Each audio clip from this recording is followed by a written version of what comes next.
Welcome to Leander Lions Friday Night Football. We're at Gupton Stadium this evening, and the Leander Lions play their crosstown rival, Cedar Park Timberwolves. Tonight's game is being broadcast on SHN Sports. I'm Mark Sickles. Joining me tonight on the broadcast, Chuck Crazy, Mickey Holden.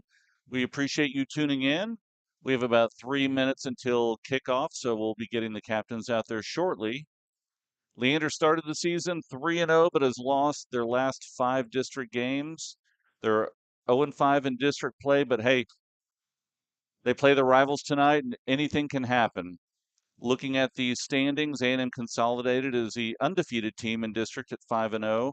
Then Georgetown is at 5-1, College Station 4-1, Cedar Park 3-2, Glenn 3-3, Hendrickson 1-4, then Leander and Eastview are both 0-5.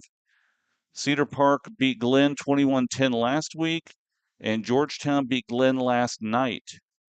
Cedar Park plays Georgetown next week, and Glenn plays A&M Consolidated in College Station next week. So we will round out the playoff teams over the next week or two, but we can set all that aside tonight because Leander is playing Cedar Park, and it's always a big game.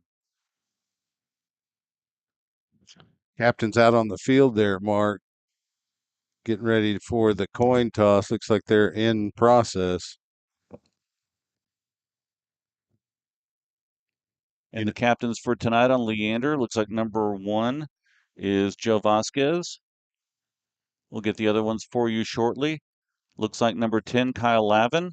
Number 34 is Isaiah Hansen. And the final one is number 99, which Damon Drayton. Damon Drayton. So we're getting ready for kickoff here shortly. Always rivalry game here between the Timberwolves and the Lions. And as you can tell from the crowd mic, and we'll try to keep it down a little, there is wind out on the field whipping around the stadium. It is a cool night. One of the cooler nights that we've had in a while, but it's still a little muggy too. Of course, they have the heater on here in the press box. I wore a long sleeve and a jacket thinking I might be cold, but I guess I'm wrong. Yeah, so we're going to have a great game tonight. It rained all day, but it's not going to rain tonight as far as we can tell. Clouds are out there. It's dark. But before we get to kickoff, let's go through the platinum sponsors real quick. 5-Star Civil Construction at 5starcivil.com, 737-209-0532, funk.com at funk.com at 737-808-3909, Plains Capital Bank at plainscapital.com at 866-762-8392, and Right Fit Admissions Consulting at rightfitadmissions.com, 650-376-3791, and we are ready for kickoff. So Leander will be kicking from right to left. They're wearing their white on white, and it's going to be an onside kick, and it is covered by Cedar Park at the Leander 49-yard line. They took a gamble there at the opening kickoff. Yeah, that was ball. Yeah, continued to stay low, didn't get that hop. That was Alex Underwood for the Timberwolves, number 19, getting on the ball, and that just shows that Cedar Park understands that this is a rivalry game and that you can expect something like a onside kick with the opening kickoff, and we can see some plays like that throughout the game, I'm sure. So in at quarterback is number 3. That is Aiden Arp. Looking to throw off the first play. And he's got some pressure.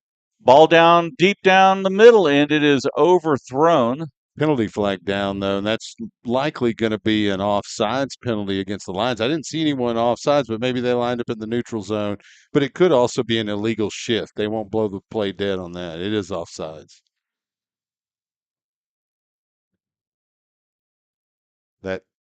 That penalty going against Joe Vasquez, the senior for Leander, having a good year. That's unfortunate. It'll be 1st and 5 now. So joining Arp in the backfield is number 7, Tyree Nicholson. Come out in a 3-receiver set on the far side of the field. Have a wing over here on the tight end on the near side.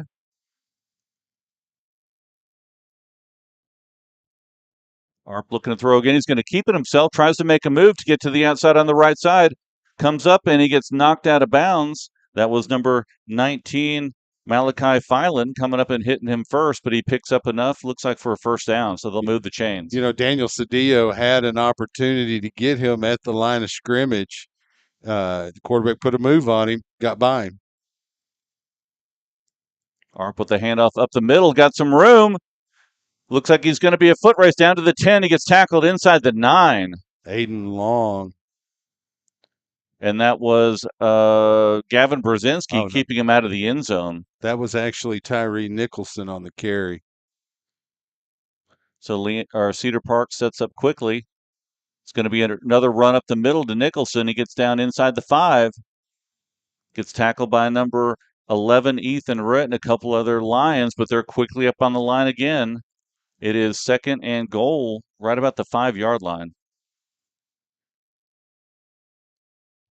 Arp looking to throw. He's going to keep it himself. Goes out to the right side. Lions stop him inside the 5. Holyfield leading that charge. 3 lines there. Give credit to Langston Brady as well.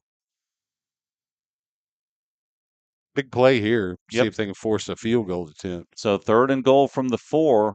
Cedar Park comes out, trips on the far side. Arp and Nicholson in the backfield.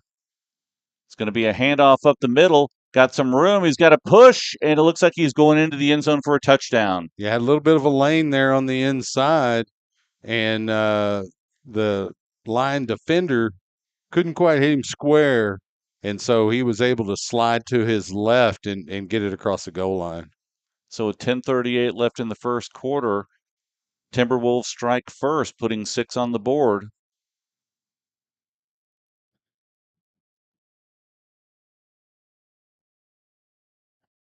And the kick is good, so they take an early 7-0 lead.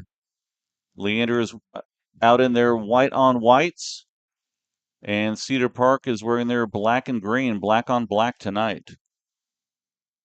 So this is going to be an important drive for Leander to come out and set the tone for their offense on this first series. Cedar Park was able to drive down, but they did have a short field with the onside attempt that they recovered, but they were able to move down and put some points on the board. Well, and you're right, Mark.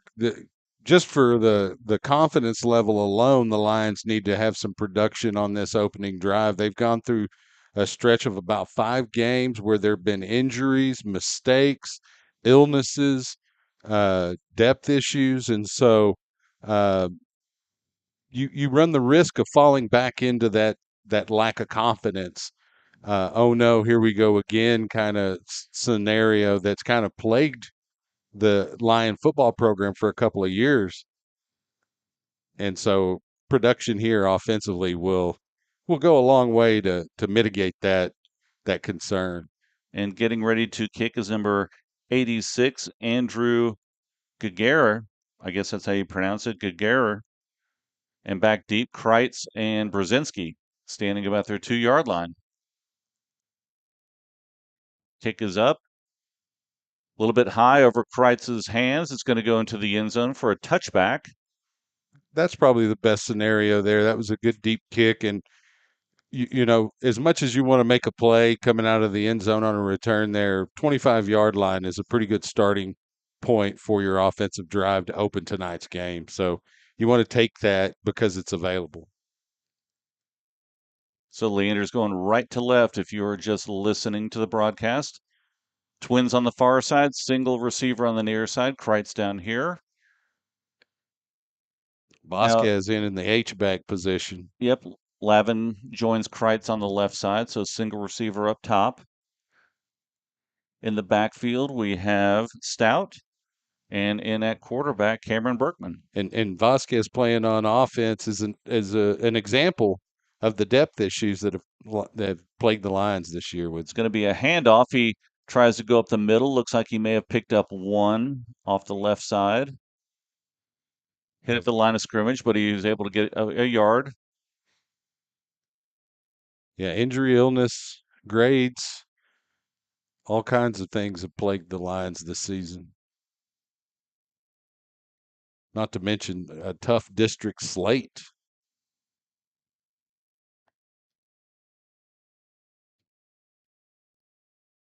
Lavin in motion. Little play action. Throw out to the right side, down the middle, and there's a lot of contact, and there is a flag. It was a late flag. Burris was going down, looked like a post, and he was hit right about the 48-yard line by, looks like number 33 for the Timberwolves. Should be 15 yards and a first down for Leander's offense. That was Garrison Cockrell on defense. But yeah, a lot of contact, and Matthew Burris, who's in at receiver on the far side, felt the brunt of that, got knocked down, but they will march it, and Leander will have a 1st and 10. They're putting it at the 41-yard line.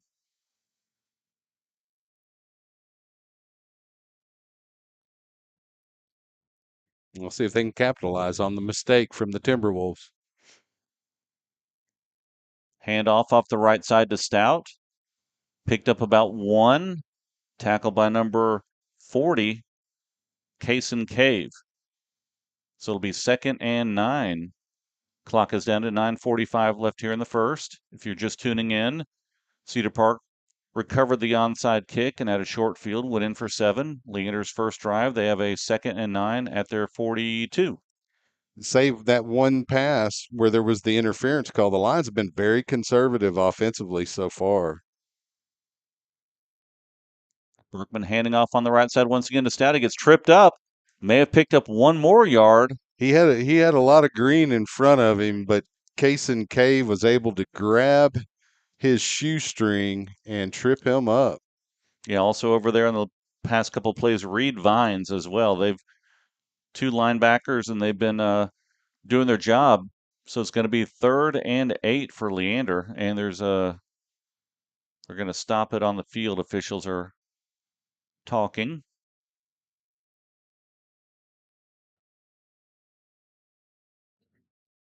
Whatever it was, looks like they got it straightened out. So they'll reset the play clock. Game clock is stopped at 9 minutes. Yeah, not sure what the delay is. So here we go. 3rd down for Lions. Snap is back. Play action. Berkman rolling out, throwing out. It is caught. Got to get upfield. They're going to have enough for a 1st down. That is Peyton Gordon with the reception. Moves it up to Cedar Park 44-yard line. 1st down. Nice play action. Nice catch. Able to get upfield and get the 1st. And that's a nice weapon to have back in your offense. Of course, Peyton Gordon has to play a little bit on defense as well from time to time, but he is a significant weapon for the Lion offense from that H-back position. A big target coming out of the backfield, oftentimes on a little delayed route, usually wide open. Twins on the far side, single on the near side. Handoff once again. Stout, he gets hit right at the line of scrimmage. They're not going to give him anything on that. It'll be 2nd and 10. Yeah, they met him in the hole and pushed him backwards. Lions get forward progress right at the line of scrimmage. Yeah, Cedar Park's done a good job stuffing the run so far. The Lions have stayed with it, and I like to see that. And I like to see the play action off of it. And I think that's what Leander's offense is trying to set up here with Coach Bailey getting Cedar Park moving towards the line of scrimmage at the snap so that they can catch them. So Burris in motion. It's going to be a handoff to him off the right side. Got some room. He cuts up, got a 1st down inside the 30-yard line. Nice little jet sweep. He is an explosive player, and the Lions need to do what they can to get him the ball more often. Yet another defensive player having to spend some time on offense for Leander. And it looks like we're going to have a player down right on the Leander sideline. Maybe a cramp of some sort, but they're going to stop play. Well, it's a cool night, but it is muggy enough that I could see a cramp occur. Although on a football field, that injury could be anything. Well, and when you start getting the cooler weather, they're not drinking as much throughout the day, and that dehydration sneaks up on you. So while we got a break here, let's give a shout out to our gold sponsors, Leander Athletic Club at leanderathletic.com, 512-876-1855. Blue Bottom Pools at poolsinstallers.austin.com, 512-256-3993. And Quality Moving and Storage, AustinTXMovers.com, 512-390-9543. So 1st and 10, ball at the 29-yard line. 2 receivers on the near side, a single receiver on the far side. Leander's done a good job of moving the chain so far.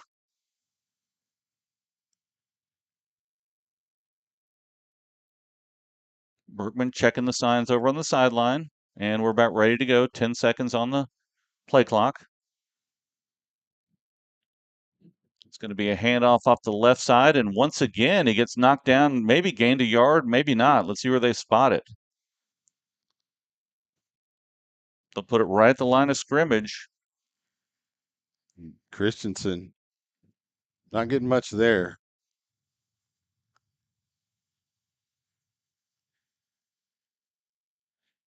So it'll now be 2nd and 10. Clock is down to 6:27 and rolling.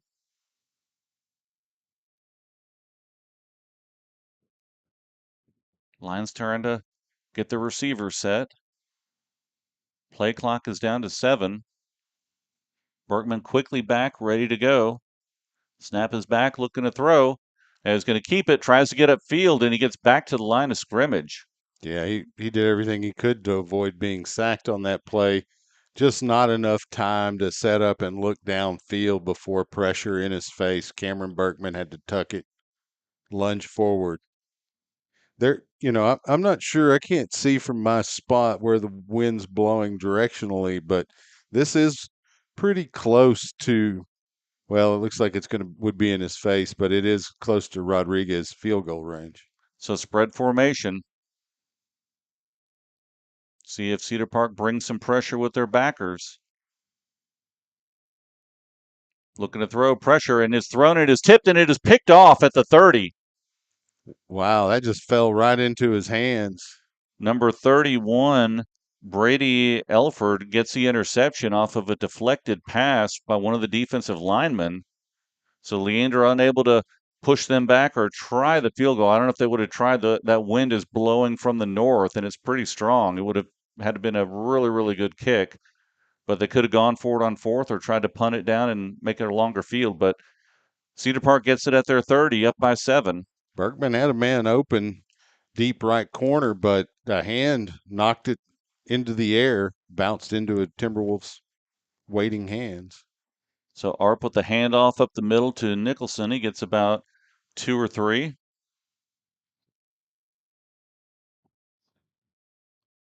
He's got good drive when contact is made. The Lions are going to need to catch him, as many of the backs we've played, before he gets a head of steam. 3 receiver set for the Wolves. Handoff once again. Nicholson, he gets stood up. Good job by the defensive line, and linebackers filling in the middle. Picked up maybe 1. It's going to be 3rd and 7.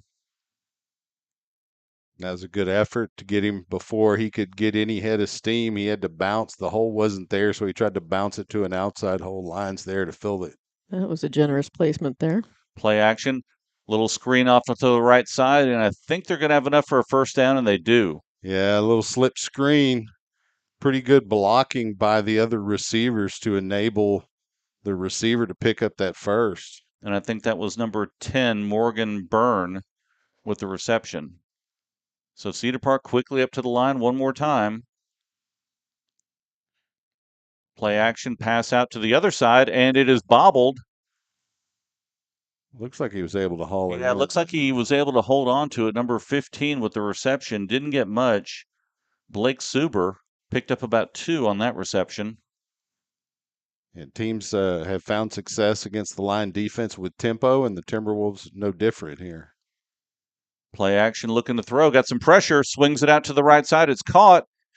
Tries to make a move at the 50 to the 45. Goes out of bounds, and that was Tyree Nicholson. I think they're going to pick up a first down, and they will. And that was an excellent play by the Timberwolves quarterback. So 1st and 10 at the 45, 3:52 left in the first quarter. Wind is at their back as they're going left to right. Run up the middle, and he gets one, maybe two.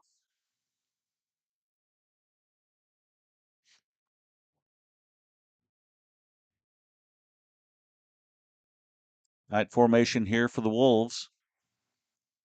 It's going to be a pitch off the left side. Got some room to the outside. He cuts it up. He's going to have enough for a first down. Number 13 with that carry, Gavin Chapa. Yeah, picked up a nice block there on the edge, prevented Bert Holyfield from getting out there and setting the edge for the Lion defense. So they'll move the chains. It'll be 1st and 10 Lions, 35-yard line. Another handoff to Nicholson up the middle, makes a move, dances to the outside, picks up about 6 or 7.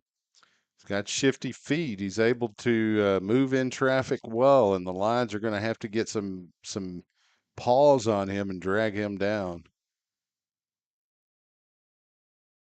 2nd and about 3. Another handoff up the middle, got some room, got the first, gets down to about the 22.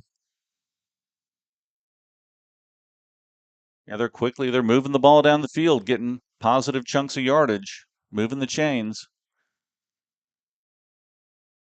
They're using that tempo Looks like we're effectively. going to have a flag here. I believe one of the Well, both sides jumped. I was going to say generally they're going to call a false start. Generally they won't blow the whistle if it's the defense coming across unless there's some kind of contact encroachment. Um, Generally speaking, though, if they blow the play dead, it's against the offense. I believe one of the receivers took off. One of the defensive linemen jumped, and so 3 or 4 people moved on that play, but they'll move them back 5. It'll be 1st and 15.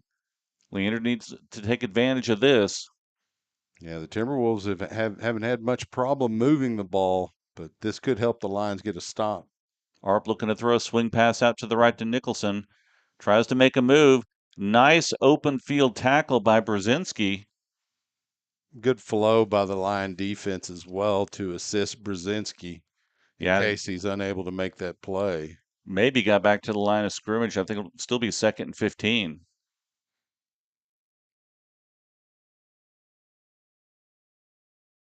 So ball's on the near hash, Twins on the far side.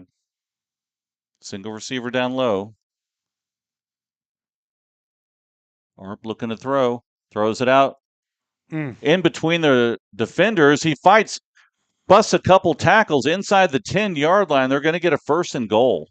The Lions were about a foot and a foot vertically and 2 yards horizontally from taking that the other direction on a pick six.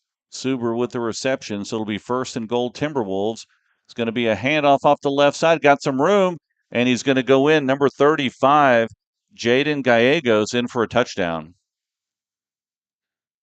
Timberwolves wasting no time here with their second possession of the football, moving it down the field and getting points. 2 drives, 2 touchdowns for the Timberwolves. The Lions are going to have to find an answer.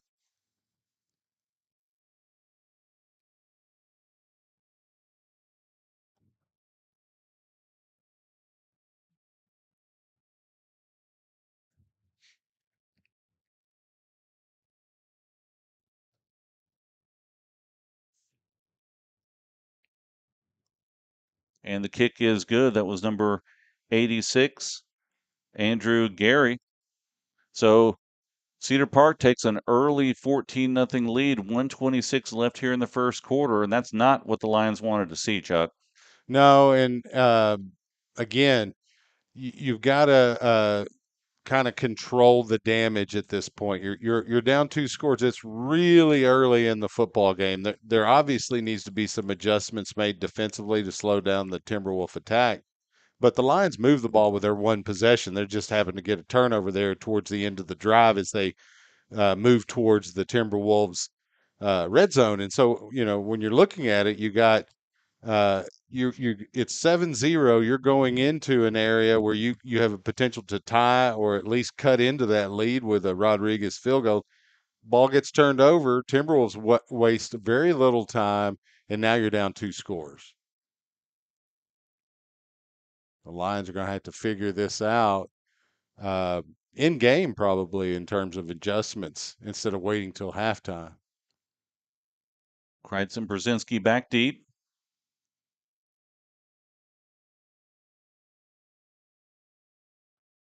Another deep kick. It's going to be caught right up. Nope, he's going to let it go. Kreitz ducks down and lets the ball go out the back of the end zone. Probably a smart play with that wind driving that ball deep. Well, as I just mentioned, the Lions move the ball down the field against this Timberwolves defense, and would expect that they can still do that. Last thing you want to do is try to field that, run it out of the end zone, get tackled at the 8 or 10 yard line, and put your offense with it back right against their goal line. Smart play there. So 126 left here in the first quarter. Lions with the ball at the 25, far hash. Two receivers on the short side of the field, one down here on the near side.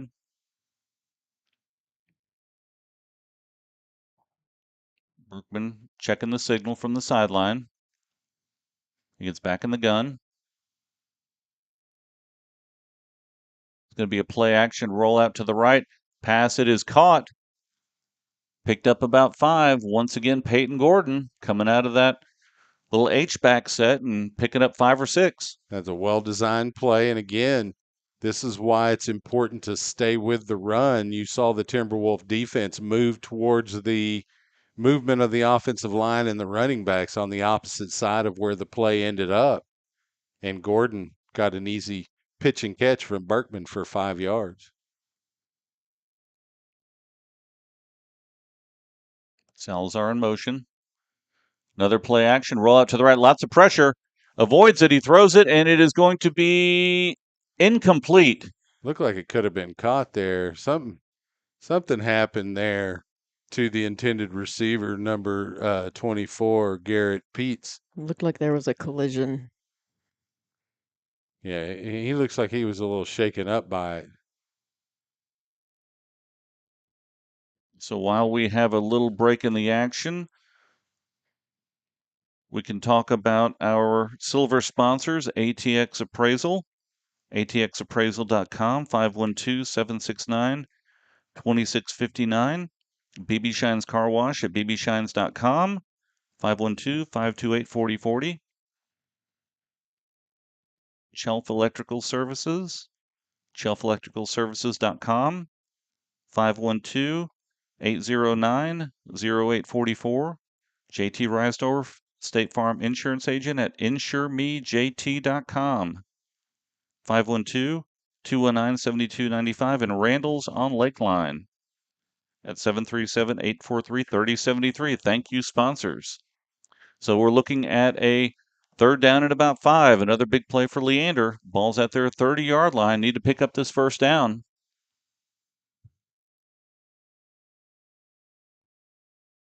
Three-man front for Cedar Park. Bringing some pressure. Berkman back to throw. It is a little too far. Incomplete. Tried to go to Burris. Little seam route up the middle. He had him there for a second, just a little bit out of the reach of Matthew Burris. And it's too deep in line territory, really, here to go for it on 4th and 5, but the line offense stays out there. Now here come the punting unit. And remember, he'll be kicking into the wind. Got a good, probably 10, 12 mile an hour wind going there. Yeah, you got to keep that trajectory low, but you can ill afford to get that punt blocked as well. So you got to get it up over the line of scrimmage, but you want to keep it low and line drive if you can. Kick is up. Carter Wohl back. Fair catch at the Cedar Park 41-yard line. So 54 seconds left. They'll still have the wind at their back in the first quarter. Yeah, with excellent field position at that. Leading 14-0 here early in the ball game. That shows you how strong that wind is, because Rodriguez didn't even get it too high into the air, but as soon as it got a little bit of elevation, the wind knocked it down. Mm-hmm.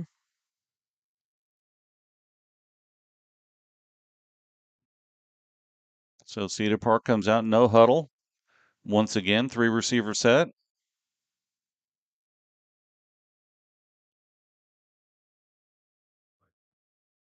Hand off to Nicholson.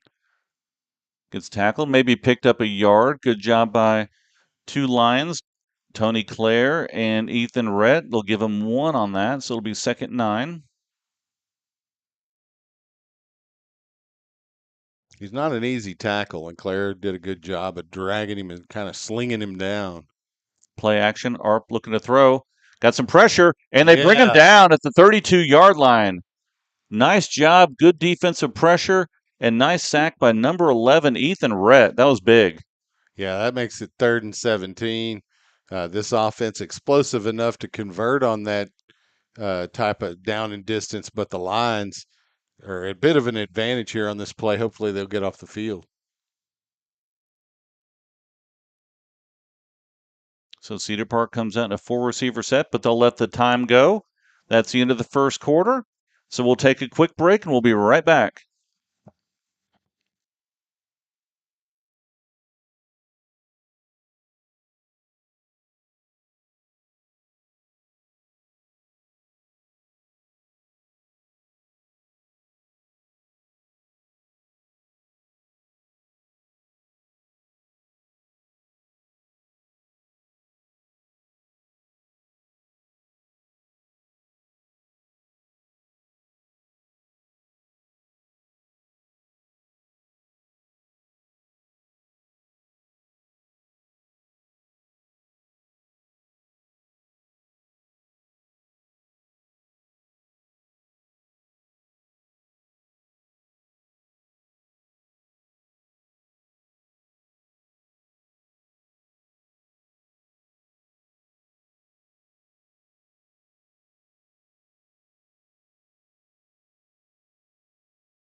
Welcome back. It is going to be 3rd and 17 for Cedar Park. They're now going into the wind, leading 14-0. Start of the second quarter.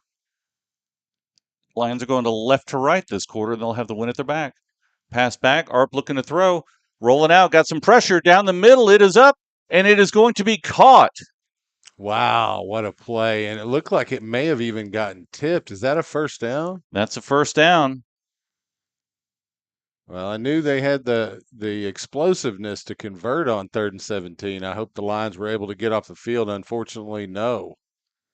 So now a handoff up the middle. He gets stuffed once again. Nada on that play.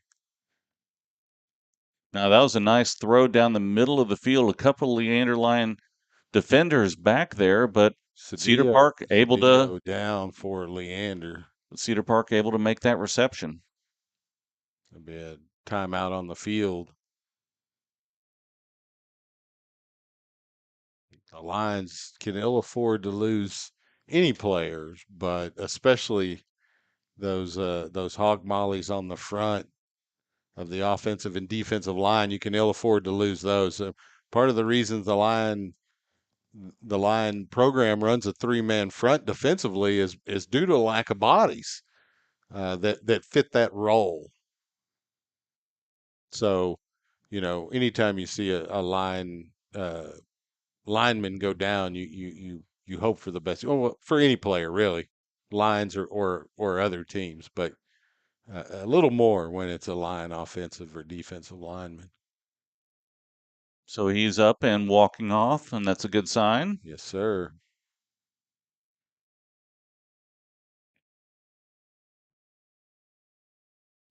Couple other scores. Rouse Raiders up 15-0 on the Pflugerville Panthers. Liberty Hill is up 21-7 on Bastrop Bears. We'll try and keep you updated with some of the other scores around the area. Yeah, I think Consolidated's up on College Station 21-3. Swing pass out to the left side, breaks inside, slips another tackle, gets upfield close to the first down. They'll mark him right about the 36-yard line. So it will be 3rd and 3 for Cedar Park.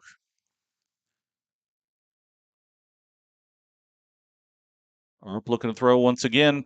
Swings it out to the left side. Oh, great job coming up by Leander Lion defense. And that was number 8. Huge play. Langston Brady coming up and just stopping that short. Yeah, this is the area where the Timberwolves may just go for it, though. The defense still got work to do out there. So they are lining up for it. It's going to be 4th and about 5. Ball's at the 38-yard line of Leander. This is a big play. They need to shut this down, get the ball back. Yeah, they had opportunities to get out of this drive already. You're not going to get too many. You need to take advantage of the ones you get. Little play action looking to throw. Tons of It is time. thrown and it is complete down the left sideline to number 11, Jackson Brock. Yeah, you cannot give Aiden Arp or really any quarterback that much time and that much protection and that much vision downfield and expect them not to convert on that play. So 1st and 10 at the 16. Arp going to keep it himself, going to run up the middle, got some blockers. Gets down inside the 10, close to another first down. They'll put him at the 6. Bert Holyfield there making the play. And looks like they are going to give him a first down. It'll be 1st and goal at the 6.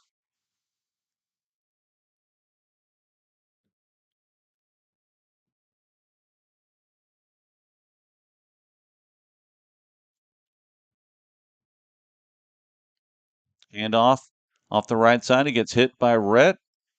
Or Claire. I'm sorry. Claire initially maybe picked up a yard. It looked like they gave him about a yard. 2nd goal from the 5.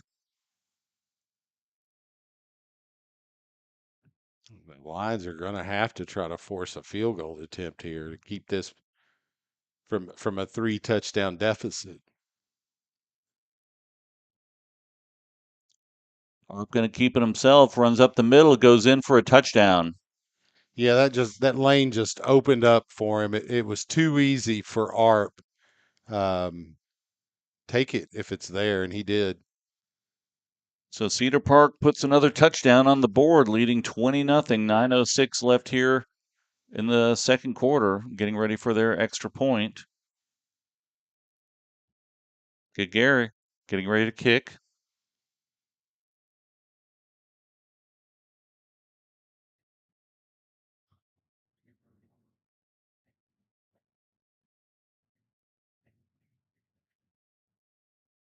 And it is good. So 21-0. And just when Leander has them 3rd and long, Cedar Park is able to make a play. Just when it's 3rd down again, Cedar Park makes another play. You know, it really is reflective of a lot of the things that have happened to the Lions, oftentimes even beyond the Lions' own control.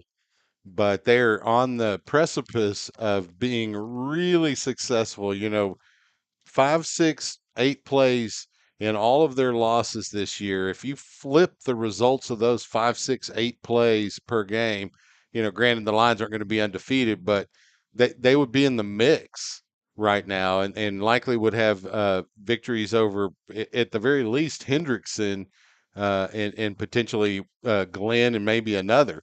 But plays break the wrong way, and you know that's the thing about any sport, really, football, basketball specifically. The momentum is going to shift throughout the game, and when something negative happens to you or your team, you have to shake that off and make the best play you can the very next play to try to grab that momentum back. We'll see if the Timberwolves try an onside here. I would not be surprised. 9:06 left here in the first half.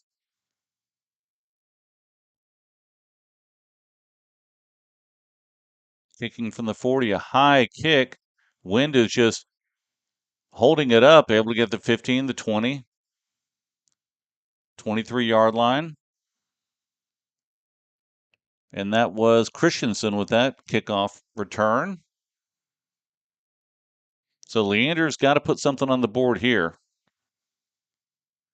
Yeah, they're going to have to, at the very minimum, 5, 6 first downs, flip the field, give their defense rest. It's kind of the same formula that often finds the Lions in a bad spot, and it's the defense out on the field for long periods of time, long drives by the opponent, and then when the offense gets the balls for Leander, the drives oftentimes aren't as long. They may get 1 or 2 first downs, compared to the Timberwolves 5 or 6 on their last series. And so their defense is well rested. The Lions defense a little gassed, and we're still here in the first quarter. Or no, we're in the second quarter, aren't we? Yeah, they need to get I didn't a know. nice drive here. They've got to find some success. They haven't been successful running except on a little jet sweep here and there and some of the swing passes out of the backfield, but they've just got to provide time for Berkman when they're throwing, and they've got to get open on their routes. Yeah, and credit the Timberwolves defense. It's one area that they are consistently pretty good in year after year is defense. So it looks like they're going to re-kick. I didn't see a flag down, but Yeah, I somebody didn't must have either. been offsides on the Timberwolves. They did have a player down for the Timberwolves, but never did see a flag. Hey, the good thing about that, it's been a little bit of time, but we've said it numerous times this year. If you make them kick again, then they just ran a sprint, so they're going to have to run that sprint again, and hopefully, the Lions can take advantage with their return game. so setting now up now at the 35. Brzezinski and Kreitz standing about the 15-yard line. They do have the wind at the back of Leander. 9:01 left here in the first half. Kick is up. High kick. Gets held up by the wind. Caught the 22. Kreitz up to the 35. Makes a move to the 40. Down to the 43-yard line. Nice return. Just going straight up the field and making a couple moves. And that's kind of what I'm saying. It's tougher for the coverage team to stay in their lanes, move down the field with that same level of intensity to get down to the ball carrier. And Kreitz has moves and speed as well as vision, and he utilized it to get a pretty good starting position for this offensive drive for the Lions. So 3-receiver set with Stout in the backfield. They pulled a fast one on us, Stout and Christensen. They both have one sock on tonight. I noticed that. They must have heard us. Empty Yeah. set. Burris now in motion. Fake. Handoff. And Berkman is going down. He's That taking should be a a big face loss. mask. That should be a face mask on that sack, but we're not getting a call there. Loses about 6 on that. So it'll be 2nd and 16.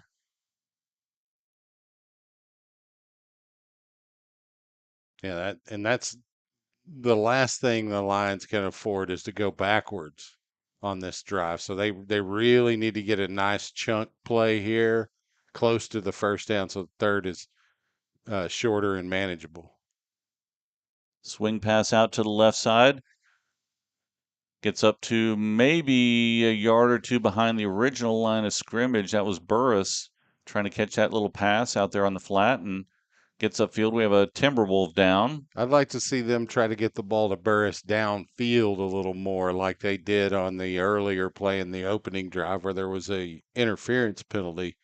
He has great speed, and he has good concentration on the football coming towards him and great soft hands. We've seen him make numerous catches, and he'll climb a ladder to get it as well. And interceptions as well. Right.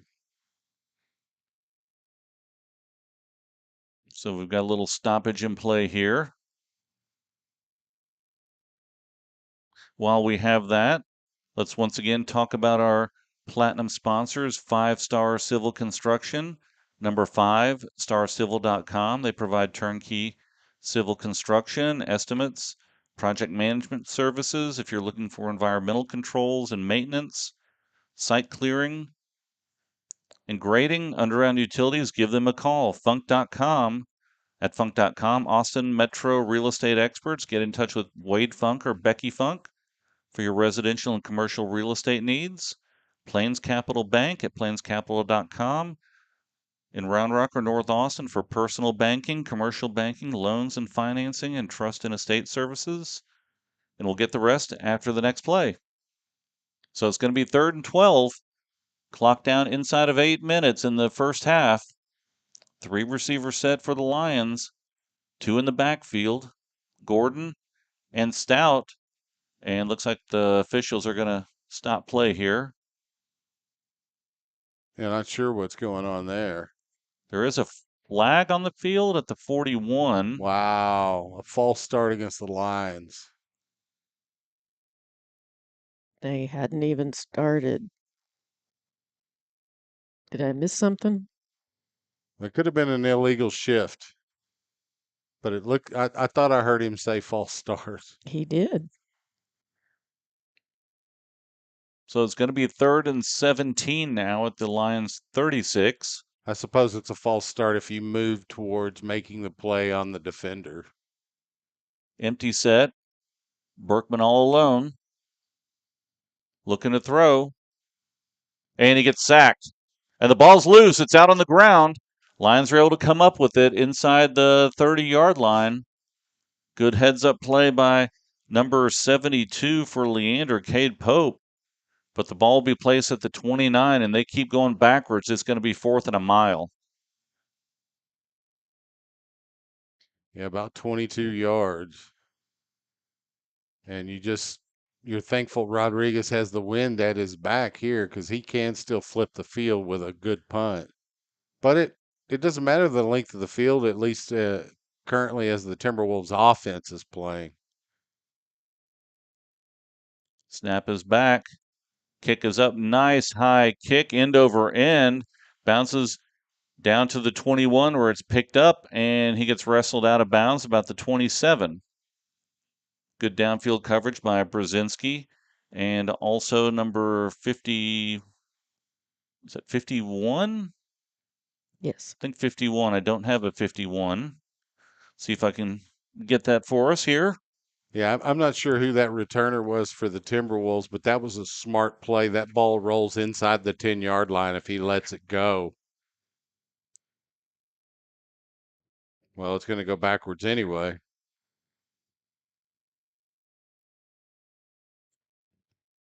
So block in the back. They'll walk back towards the 16. So Cedar Park will have a 1st and 10 at their 16. 6:34 left in the first half.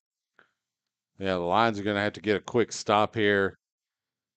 Timberwolves have 80, was that 84 yards to negotiate here to try to really put the Lions in a hole, and the line defense needs to get off the field quickly and give the offense another opportunity here before half. Play action, pass out to the right, and it is incomplete. Must have bounced. I didn't see it bounce, but it must have bounced. Looked like it went in and out of his hands.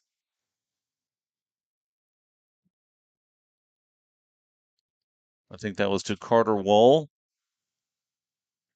Incomplete, 2nd and 10. And in the backfield, we also have number 35, Gallegos. And he will get the carry up the middle. Tries to get a good push. Looks like he'll get about 5 on that carry. Brzezinski in there to stuff it, along with a couple other of his teammates. So a big 3rd down play for Leander. Yeah, they get off the field here if they can get a stop. Watch those quick slants, and I'd be cautious of a screen here as well.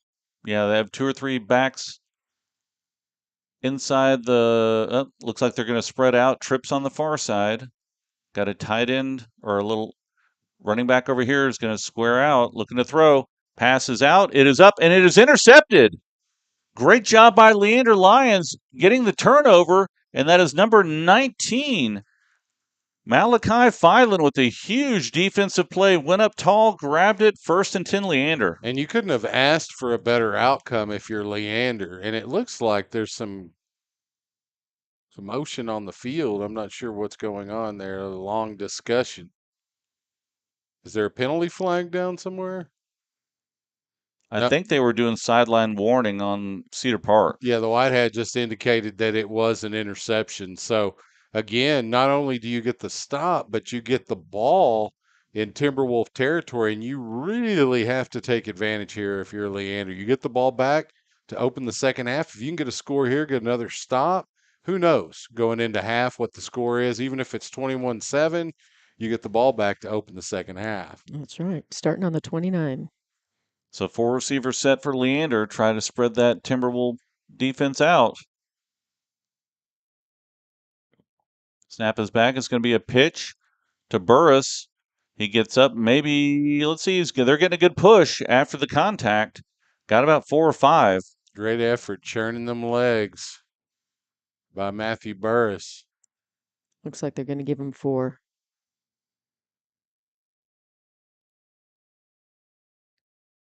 You know, and although you'll take a field goal down here, I don't want to see the line settle. We need a touchdown here. Definitely.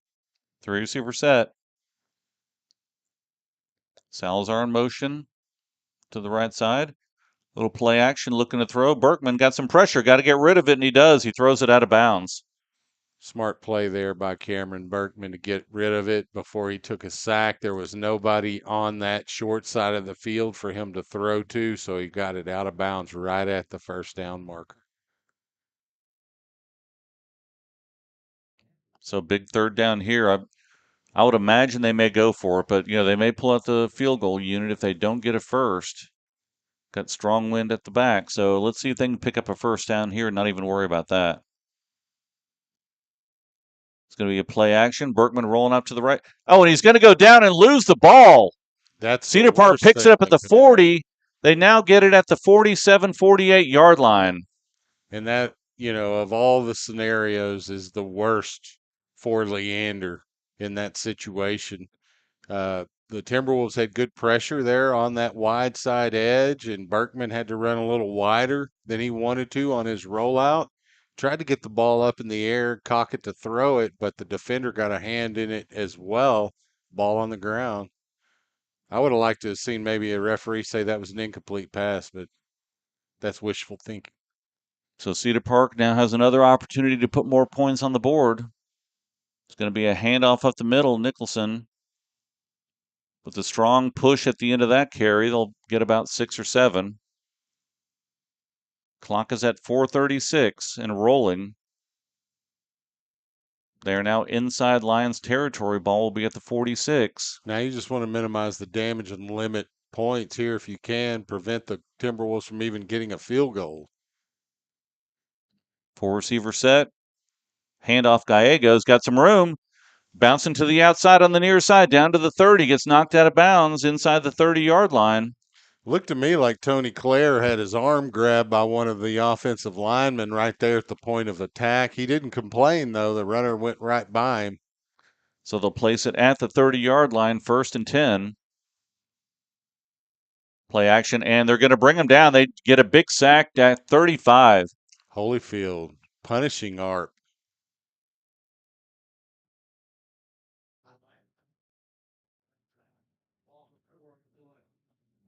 Ball's now at the 34-yard line. 2nd and 14. Clock is at 3:47. Cedar Park not in any hurry right now.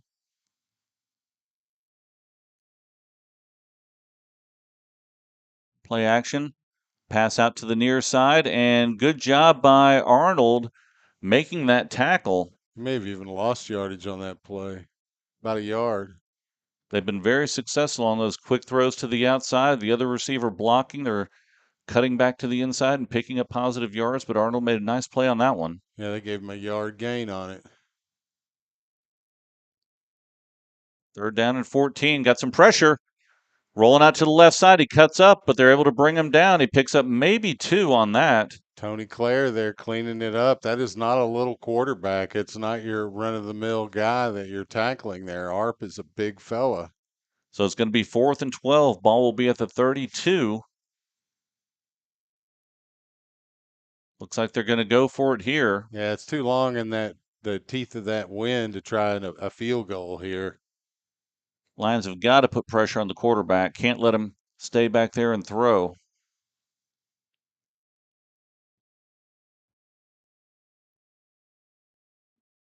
He's back looking to throw. He throws it, and it is caught. Enough for a first down, number 15, Blake Suber again. Unbelievable. You give him enough time, and he's going to find someone open. He's had one incompletion tonight, so you know he's accurate. Going to be a handoff to Nicholson up the. Oh, Whistle. But I but don't you think they you were gotta set yet. you gotta get to Art nope, quickly. no whistle. Now they're just bringing him down. That's crazy. Yeah, I don't know what. And now there's a flag thrown. Everyone just stopped. Yeah, Running back stopped, the players stopped, and then they said, okay, well, I guess we have to tackle them because the officials weren't doing anything. there must have been some inadvertent whistle or something, and that's what the discussion is. It's got to be. Because why else would a running back stop after getting through the first level of defenders and have open green in front of him? Mm-hmm.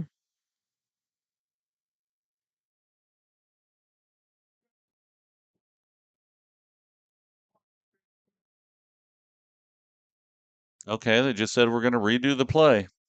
Wow. Haven't seen anything like that this year. He's We've seen a lot so far this year. Haven't seen that. that's one of the least spry white hats I've seen in a while too.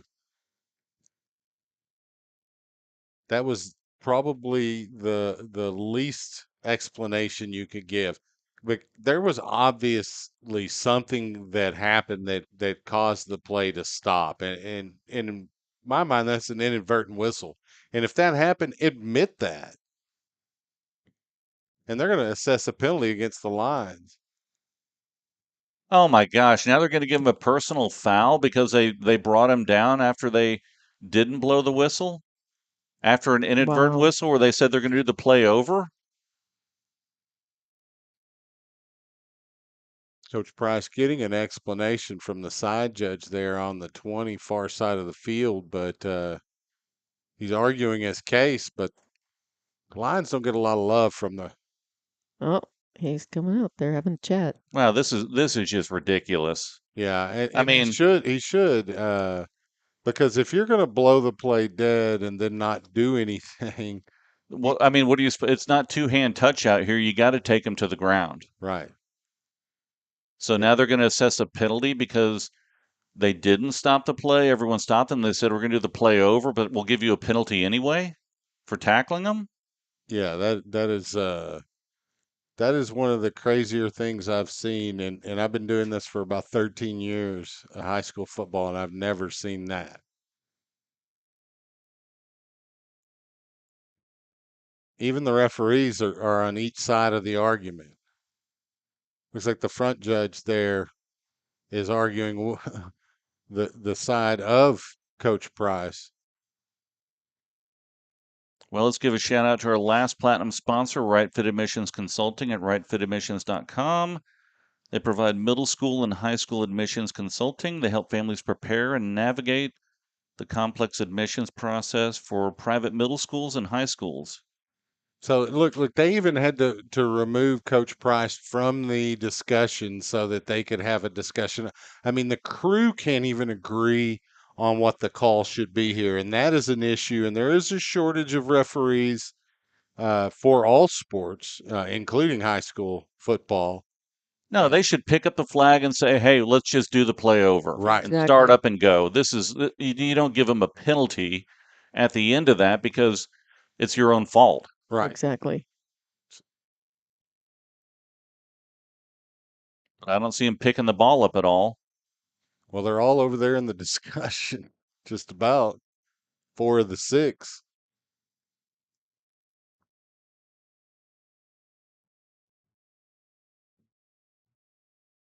And let's see if we get a real explanation this time.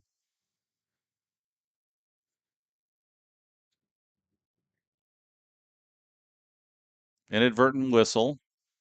So does that mean you're going to wave off the flag? Evidently not. Oh, it looks like they are. Oh, wow. Okay. Okay. Well, maybe they got it right at the end.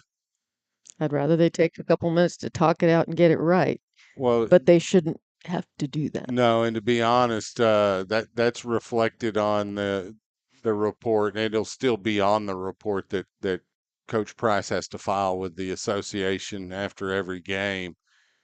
Those referees, they don't want bad scores. You get a bad score, you don't get to participate and do playoff games.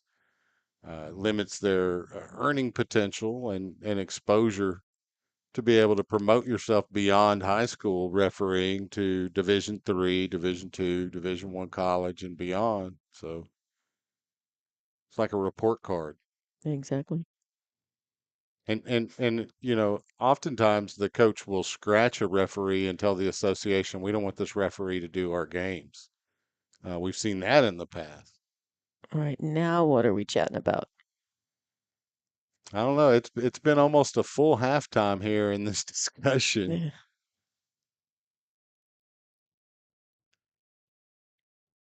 Maybe put a little bit of time back on the clock. I don't know. I don't think it really matters at this point. Let's just get the game going. Should be 2:21 and at the previous spot. Let's play.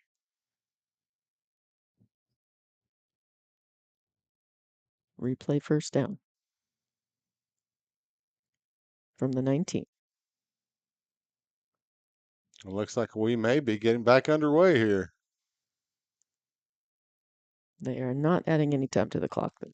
All right, so here we go. 2:04. Clock is rolling. 1st and 10. Ball at the 19. Tight set for Cedar Park. Have his sole receiver. Man in motion going out there to the right side. They're going to hand off up the middle. Spin move Nicholson. Still on his feet. Gets inside the 15.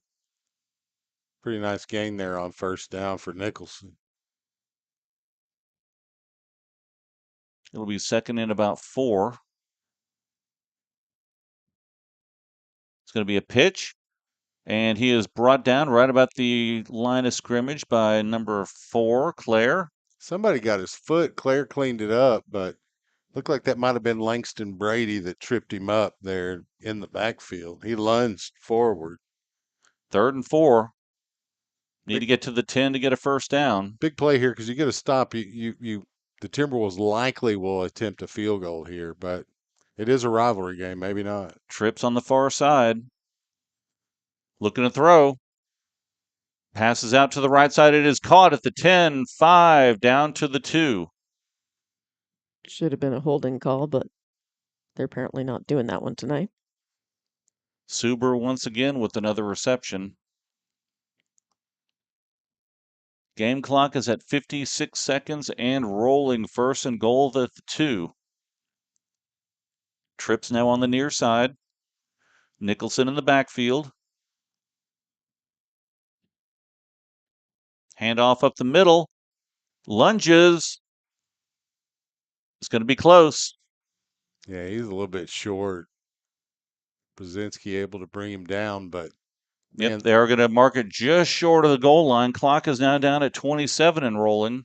ball marked inside the 1. Timeout, Cedar Park.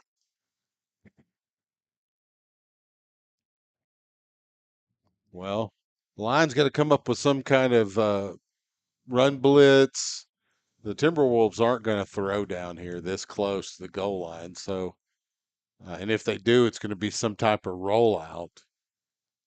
I would expect the Lions to, try to fill each and every gap along that line of scrimmage to try to stop the run. But you got to get penetration. You can't just control a gap, but get pushed back in that gap because it's too close to the goal line. You're going to get penetration, get a stop in the backfield, hopefully. Now Cedar Park is leading 21-0 if they score here, which they're about a foot away on 2nd down. Then it'll be 28. So big play here for Leander if they can keep him out of the end zone. Cedar Park still has a couple more timeouts.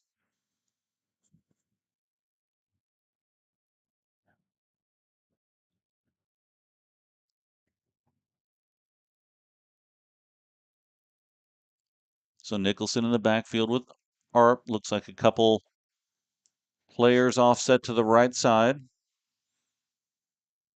H formation, kind of heavy on the right side. Yeah, student body right. Here we go. And they're going to hand it off to Nicholson up the middle. He gets tripped up. It looks like he's going to go in, and he does. They give him a touchdown. It came with a little bit of a counter to the weak side, but they had enough bodies. Didn't make a difference.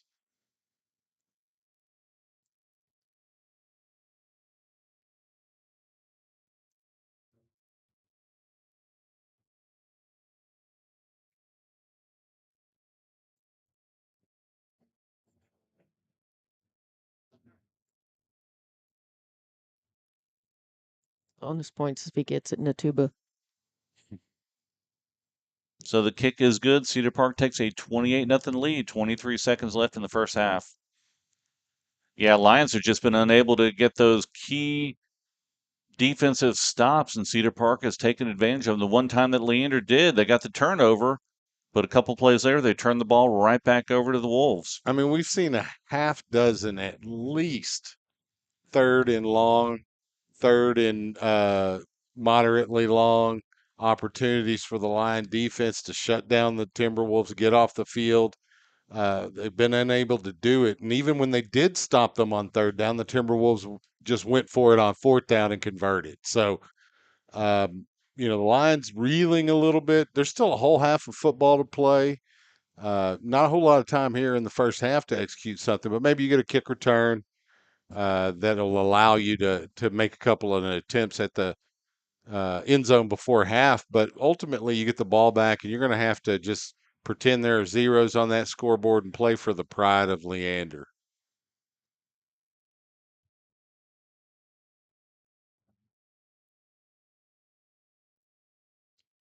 Andrew Gagara getting ready to kick from the 40.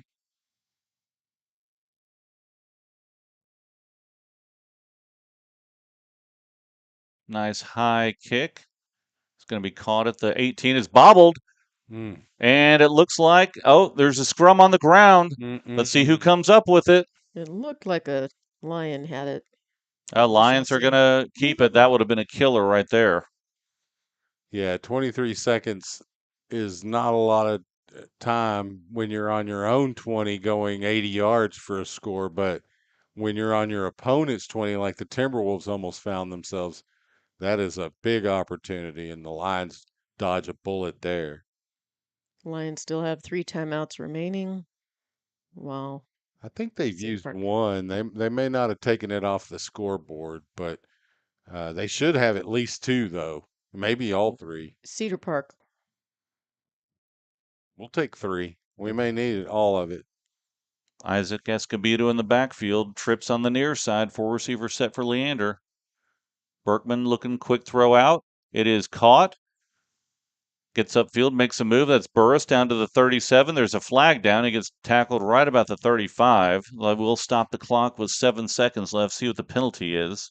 Pretty good yard after the catch there by Matthew Burris. He bouncing around like a pinball, got hit pretty hard, bounced right off, and moved laterally for another yard.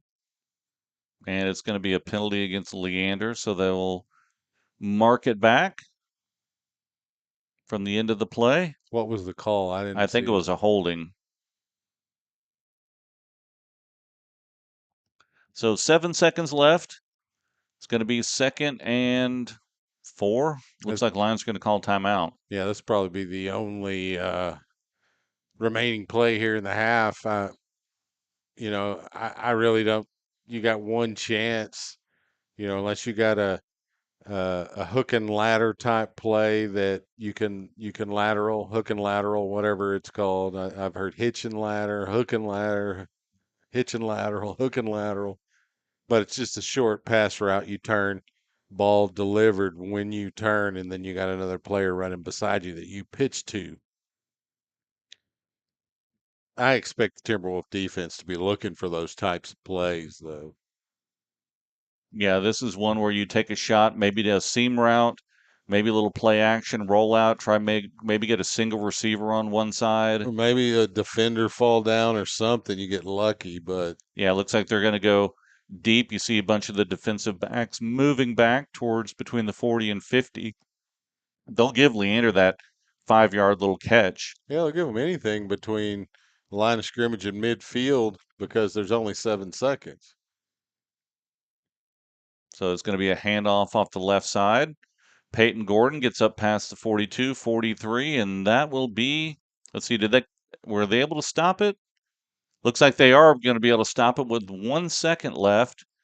Ball be at Leander's 42-yard line. Well, you get one play, you're a lot closer on a Hail Mary type attempt, but even with the strongest line arm, that's you're looking at 60 yards easy, 65, 67-yard pass. So that You expect the Hail Mary to end up somewhere around the 20-yard line more than likely, and so if a line receiver is able to come down with it, he's still going to have to make a play with his legs to get points here.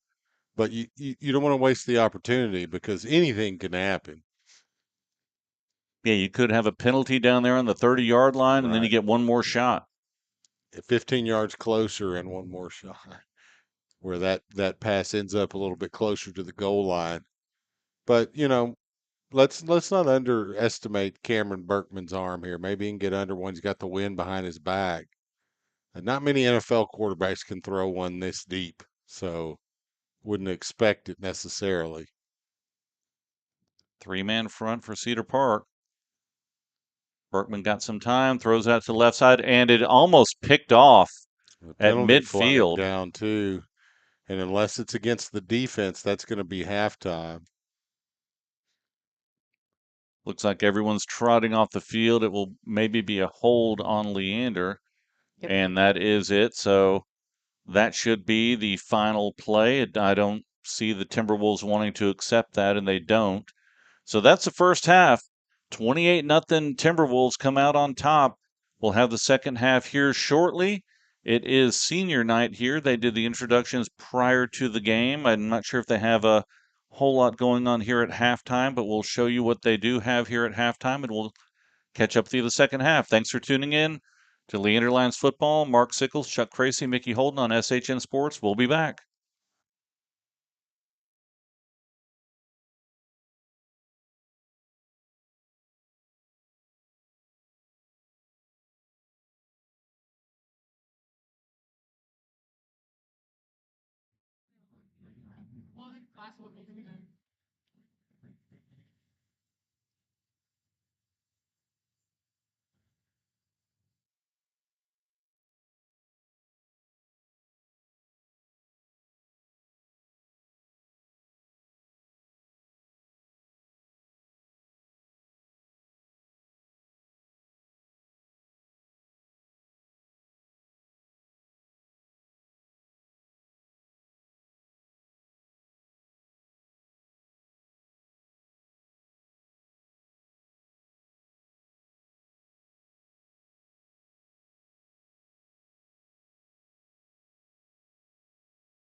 Hey,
the bottle's still here. I got the empty. Oh, that's my bottle. There we go.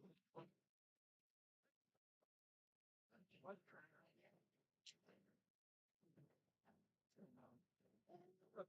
No, it's Riley and Rod.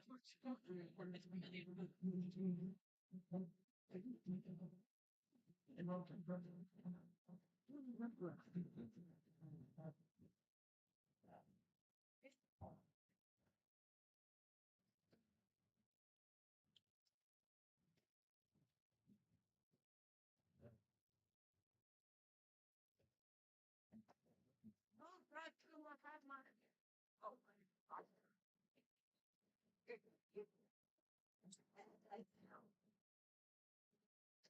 I give you this one.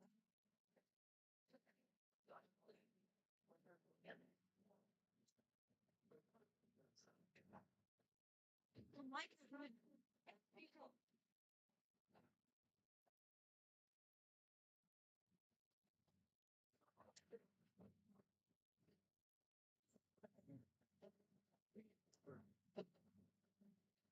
I think Michael really hasn't been there now.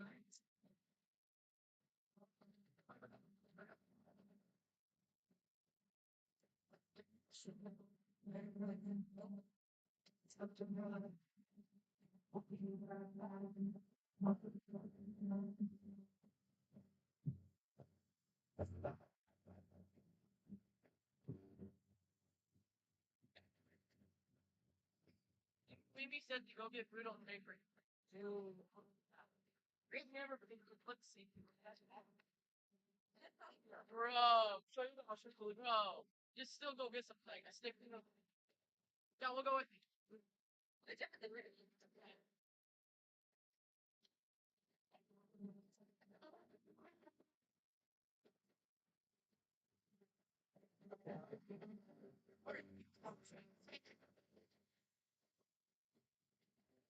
No. It's not big enough.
Welcome back to Gupton Stadium, where the Leander Lions trail the Cedar Park Timberwolves 28-0.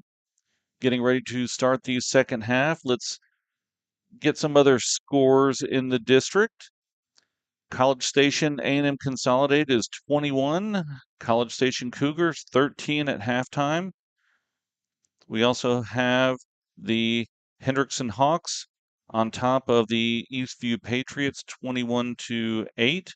And last night, Georgetown beat the Glen Grizzlies 28-22 in a pretty good game. Wow.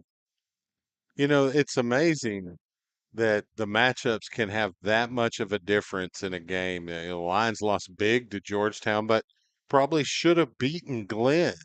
And Glenn there within a touchdown of Georgetown last night. Impressive. Yeah, Glen actually jumped out up front, and Georgetown had to come back and take the lead. I don't know if it was in the first half or second half, but it was a pretty tight game. My guess is Georgetown has one of the College Station schools on their slate this coming weekend, and they looked a little bit past Eastview. It almost cost them. Or not Eastview, Glenn. It Yeah, almost cost them. Glen plays A&M Consolidated in College Station next week.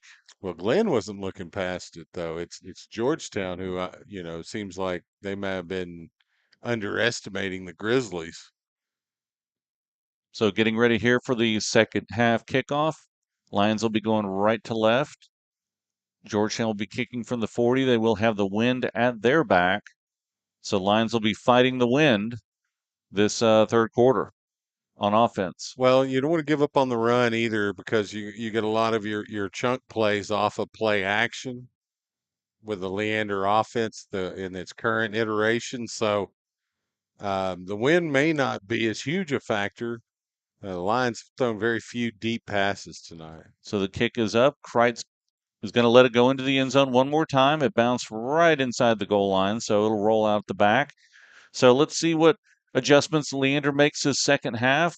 They had some opportunities. They moved the ball down. They just stalled on plays or turnovers and see if they can capitalize here the second half and put some points on the board this first drive. They need it.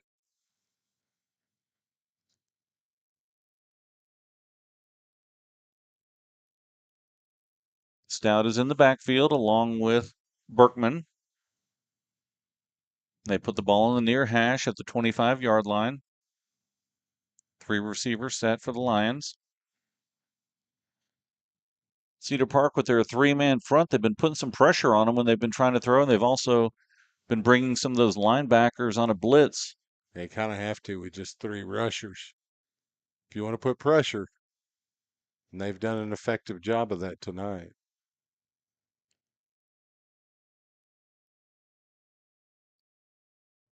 It's going to be a handoff to Stout off the right side. Has a little bit of running room, gets about 9 on that carry. Yeah, almost picked up first with that spin. I was gonna say they should have marked him at the 35. They're not going to give us any extra. Nope. So 2nd and 1. That's the best carry so far tonight for Leander on a normal running play. They've been Cedar Park's done a good job stuffing him at the line, so see if they can keep that up. It's going to be a handoff off the near side, and he's going to bounce off a couple players and dive forward back to the line of scrimmage. Stout once again, but lots of defensive pressure. Had to fight to get back to the line of scrimmage. Yeah, he's lucky to have gotten that far. So 3rd down and 1.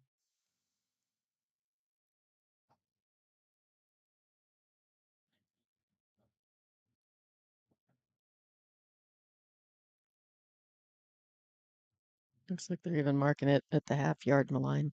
Yeah, tightening up the defensive line here for Cedar Park. They're going to stuff the middle and they try and run it. And he does not get a spin move. He's fighting. Oh, and he does get it. Wow. 2nd, 3rd, and 4th effort by Stout, and they move the chains. Nice run. Yeah, that's where those giant thighs come in handy.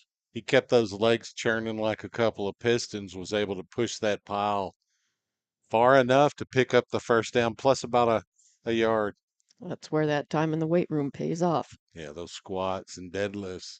Yeah, they did need a 3 and out, but they pick up a first. So 1st and 10, ball at the 36-yard line.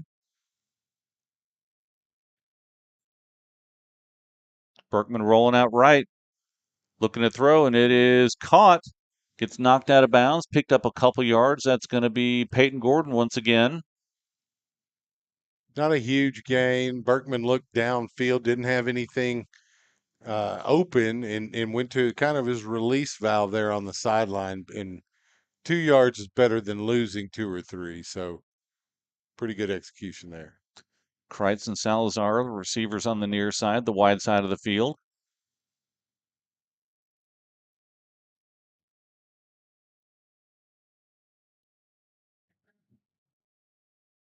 Berkman looking to throw down the far sideline. It is up. It is high. Incomplete. Tried to go to, looks like number 24, Pete's. Incomplete. It was a decent pass, but there are 2 defenders right there and hit him right when the ball was about to be caught. He kind of hung him out to dry there a little bit. Pete's went up to try to get it, pass a little bit tall. And when you're stretched out like that, you're a big target for defensive backs, and they both took a shot at him. 4 receivers set, 3 on the near side. Berkman rolling to the near side, got some pressure. He dodges, he gets out, tries to turn upfield. Gets about 4 or 5 on that carry, so it's going to be 4th down. Oh, and there's a flag. There's decision time too here if they don't get a first out of a penalty here. Pretty good job of Berkman escaping the pressure. Someone grabbed his ankle. He was able to slip that, and he goes forward for a couple. Looks like they're going to mark it off against Cedar Park. Let's see what the call is. That'll be a first down. Late hit. So that'll move the chains, put the ball in Cedar Park territory. Now you take it how you can get it. The Lions probably would have had to convert a 4th and 2.5, maybe 3. But if they're going to commit a personal foul, the Lions need to take that penalty and not retaliate. Clock is now down at 9:40 and rolling. Leander and Cedar Park territory, balls at the 42. 3 receiver set.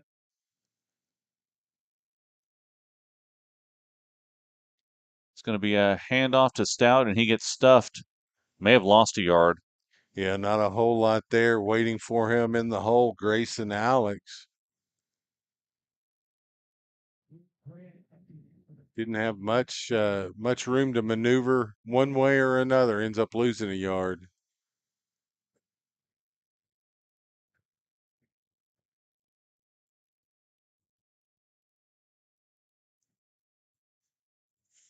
Burris and Kreitz on the near side. Burris now in motion. It's going to be a pitch to Burris. Tries to get outside the corner. Tries to turn it. He does. Gets upfield.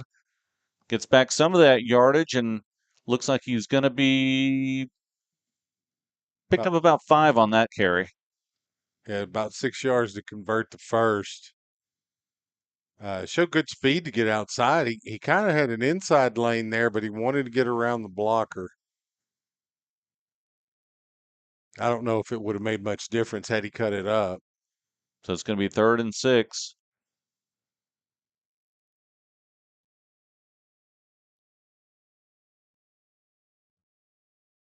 Kreitz sole receiver on the near side. Burris in motion across the formation, play action. Little screen pass. Oh, and he gets decked. Yeah, they read it. It wasn't the front line, but they brought their safety up as soon as they saw the Lions release the defensive lineman, and they were able to stop that screen before it really developed. Yeah, lost 2 on that, so it's going to be 4th and 8, and Lions are going to go for it. You have to here, Yeah, trailing 28-0. especially the location on the field. Even if you do punt, you're punting into the teeth of that wind. And we saw that Rodriguez earlier in the same similar situation only got about a 22, 23-yard punt off.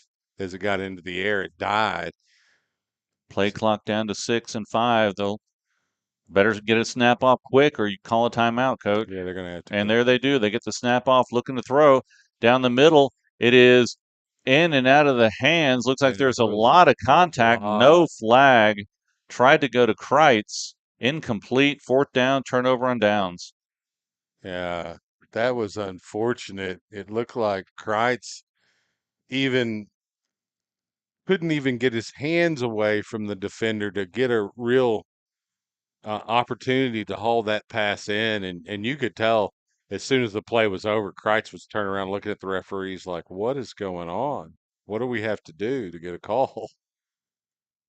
So Cedar Park will have their first shot here in the second half at their 40-yard line, going with the wind. Come out for receiver set.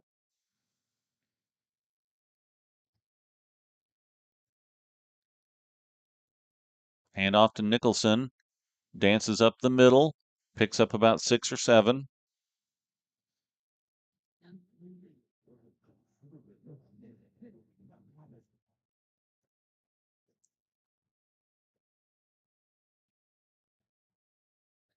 Here we are with the tempo again from the Timberwolves. Another handoff up the middle. He's going to have enough for the first down. Gets into Lion territory. They'll mark it about the 48, 49-yard line.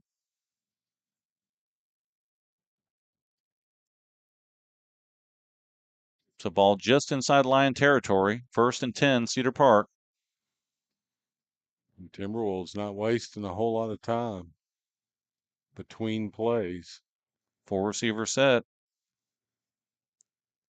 And looking to throw, and he's going to go down. Nice sack.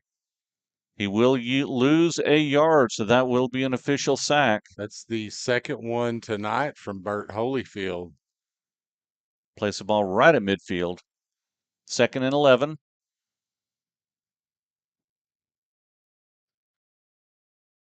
Ooh, that's Lions may have jumped off sides. They are going to throw the flag and stop the play. Yeah, usually that maybe he was drawn then.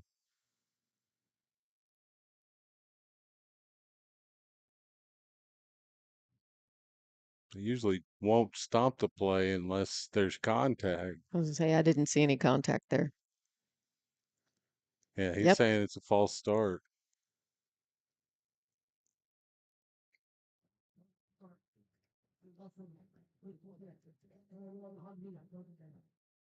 So they will move them back 5. It'll be 2nd and 16. See if Lions can make a big play here on defense. Need a turnover. Yeah, they need some kind of break to bounce their way here. This stretch here of district play, we haven't seen a whole lot of breaks go the Lions' way, and just the law of averages would indicate that's going to happen at some point. You got to take advantage of them.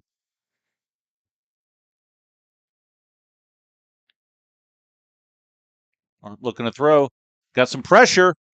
He gets away from it, runs out to the left side, and they're going to tackle him right about the line of scrimmage. So he may have avoided a sack, but able to get away from some of that pressure in the backfield. Yeah, Cedillo was right there. He almost had him for a loss. So another 3rd and long for Cedar Park. Lions have got to make a stop here. Can't be giving up these 3rd and longs and having them complete some passes. 3 receivers on the near side, kind of a bunch formation. Play action looking to throw. There it is. And they got him, finally. Big play by the defense right there. Big sack, and was that Cedillo? Yep. Cedillo with a good push up the middle, able to sack him, and they do bring the punting unit out.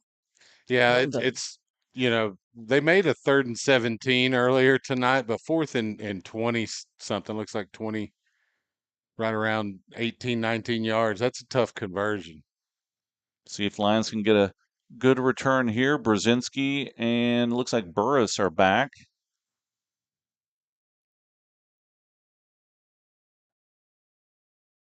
Nice high punt. Calling for a fair catch, and the catch is made at the 22. So Lions will have another opportunity on offense. Well, so far they haven't been able to do a ton. They've strung together 3, maybe 4 first downs on a couple of drives tonight, but they tend to bog down once they get into Timberwolf territory. Credit the Timberwolf defense to some degree, but again, the Lions, just a matter of execution. So Christensen's in the backfield.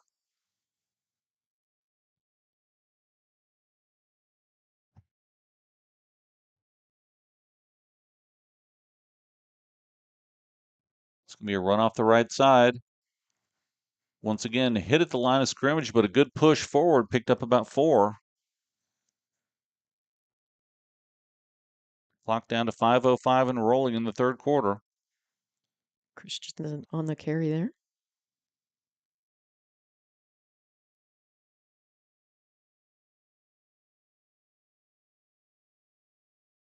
Second down for Leander.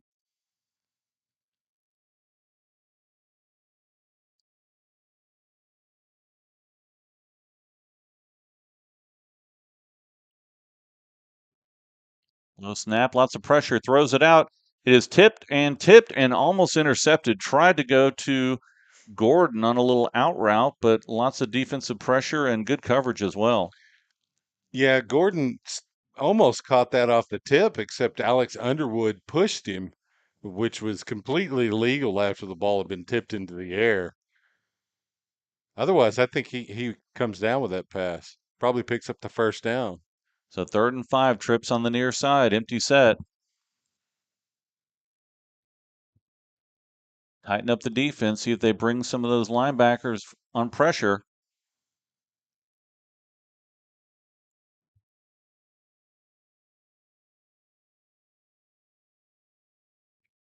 Berkman looking to throw it quickly out to the right side. It is caught. Get upfield, and the ball gets knocked out. That should be a first down. It Looks looks like like they're it giving it to is. him. Yep, they do say it was a completed pass. Thought Yeah. the ball scored out when he got hit, but it went out of bounds, so they'll move the chains. That'll be a first down, Leander. He turned and moved the ball upfield and was moving towards the sideline when it got poked out. He's just fortunate the ball went out of bounds and didn't sit there on the sideline in play. Leander once again in the empty set, 4:28 left in the third. It's going to be a handoff on the near side. Lots of Cedar Park defenders coming up strong. And Stout loses about 4 or 5 on that play. Yeah, sometimes the wide side of the field isn't always your friend, especially when you've got your running back deep.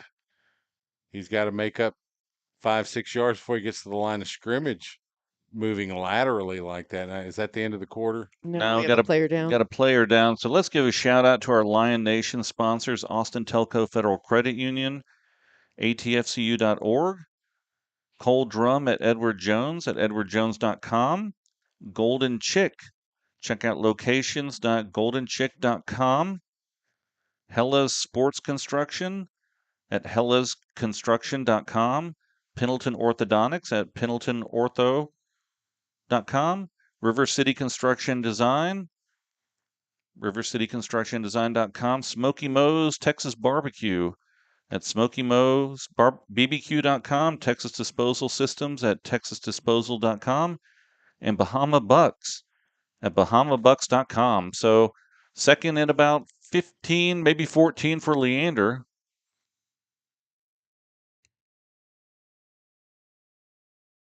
They're going to move the ball back over to the near hash. That's where the play ended.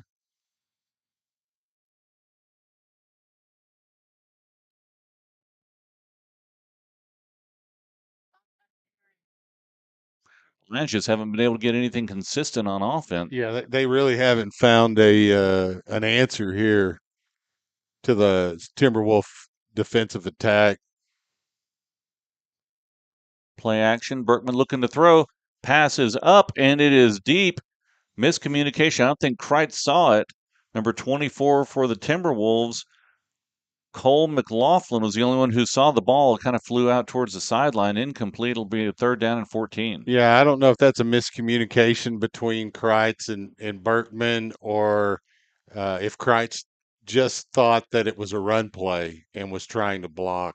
So either cut his route inside and Berkman thought it was going to be deep out, or Kreitz was blocking that defensive back as if it were a run play. Yeah, lots of pressure. So, I mean, Berkman may have been just trying to get rid of the ball, too. So That's true.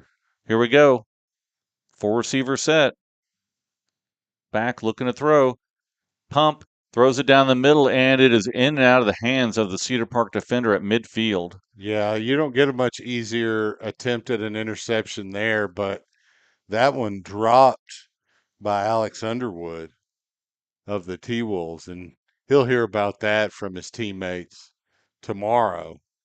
Yeah, it seemed to be just kind of thrown downfield. There really wasn't a receiver close to where the ball was, and except for Yeah, the Cedar Park defensive back. very similar to the play before, either a miscommunication or the receiver got knocked off his route. So Ivan Rodriguez into punt. End over end kick, tries to keep it low, bounces inside the 40. And it'll end up right about the 35, 36-yard line. Not a bad punt into this wind. Yeah, I was going to say we expect greater distances on Ivan Rodriguez punts, but not into the teeth of this kind of wind. You pretty much are going to be happy with a 25, 30-yard punt if you can get one into the wind like this. Yeah, it's about a 10 to 15 or 12 to 15 mile an hour wind. I checked at See those halftime. It's flags pretty just a consistent. whipping. Mm-hmm. And I'm sure it's gusting even higher than that. Oh, no doubt. So Arpin Gallegos in the backfield. 4-receiver set. Handoff. Gallegos has some room. Picks up enough for a 1st down up the middle. They'll move the chains.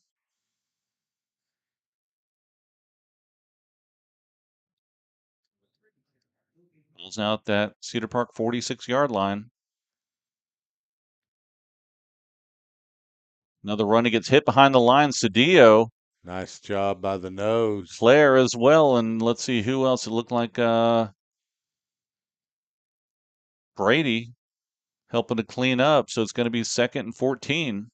Both Tony Clare and Langston Brady, as well as Cedillo, all three guys on that play having a pretty good night.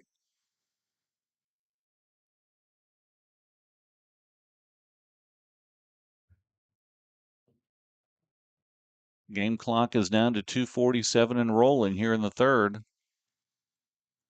Arp rolling, looking to throw.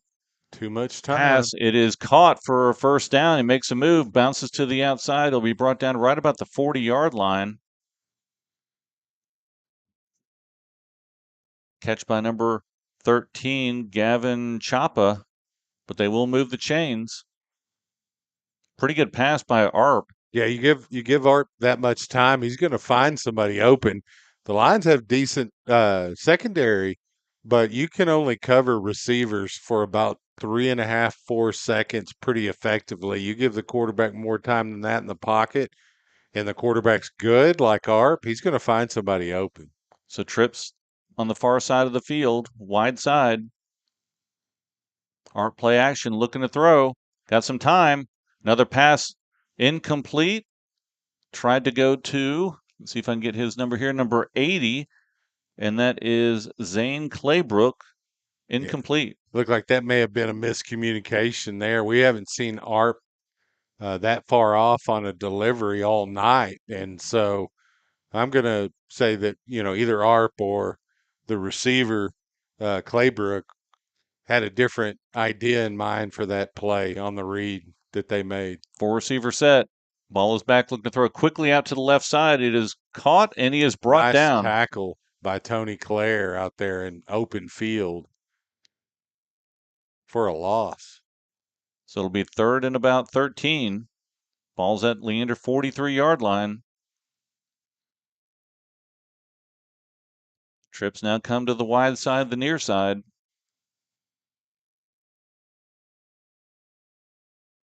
Leander's got to make a play. Arp looking to throw once again. Sets up down the middle, and he is wide open. Wow. Makes a move to the 5 and in for the score. That's number 13, Gavin Chapa. Kind of a post route down the middle, and no one was around him. Yeah, there's a blown coverage in there somewhere.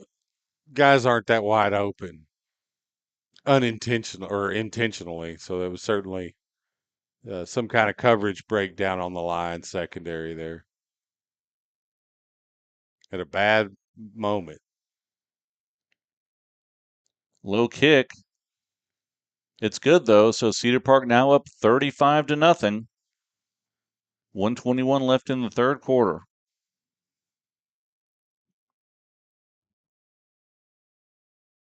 The band having a little fun down there.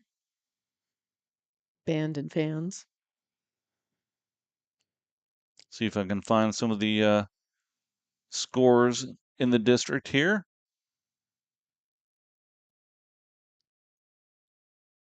All tied up in College Station with A&M Consolidated and the Wow. Cougars 21-21. 4:39 left in the third. In Pflugerville, the Hendrickson Hawks are on top of Eastview 24-8. So pretty good game there in College Station. Now all tied up. Yeah, that's the game of the week. Yeah, A&M Consolidated is undefeated at 5-0, and College Station is at 4-1. So see how that game ends up. But two strong teams, and they're battling it out.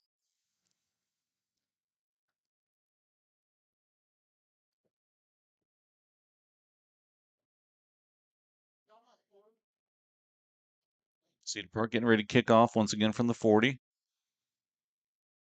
Had touchbacks pretty much all night. See if he does another one here deep.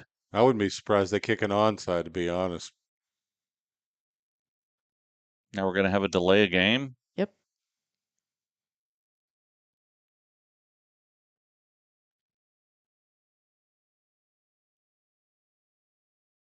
Because why not? Why not have another delay in action?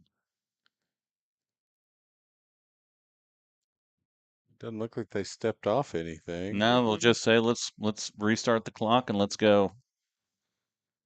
Well, that was probably the problem. The play clock operator didn't reset the play clock. Oh, kick will be returned. Kreitz at the 10. Gets to the 20, 25. Spin move, and he gets brought down about the 26-27. Looks like they're going to give him the 28. Decent starting position. Key is whether or not the Lions are going to be able to do something with the football, besides get just a couple of first downs and turn it over on downs or punt. They've shown some life offensively, but we haven't seen any real big chunk plays or any explosive plays. Nothing consistent. Stout in the backfield. It's going to be a handoff up the middle. He'll get about 4.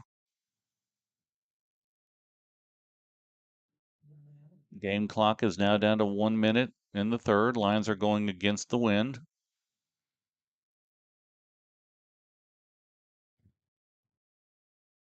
Yeah, lots of cushion over here on Salazar. They're backing off the receivers. Play action, looks to throw over there, tucks it, gets upfield. Maybe picked up about 3. It's going to be another third down for Leander. 3rd and 3 at the 35-yard line.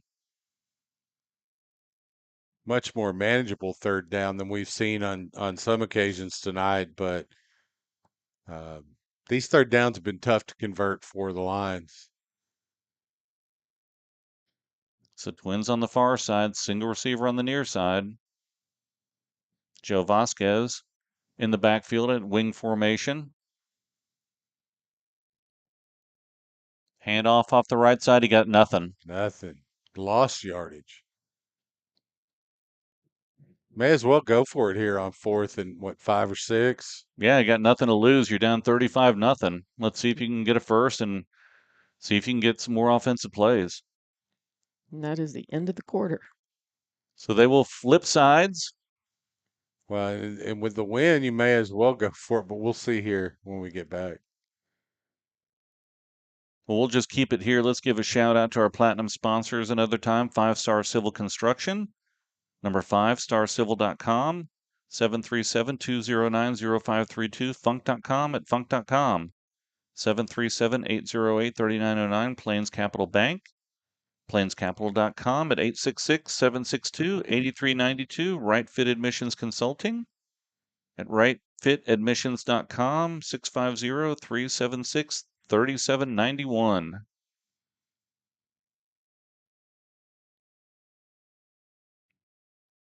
So the Lions heading back out on the field. 4th and 5. Ball will be on their 33-yard line. Ball's on the near hash. Lions are now going left to right. Got to pick this up.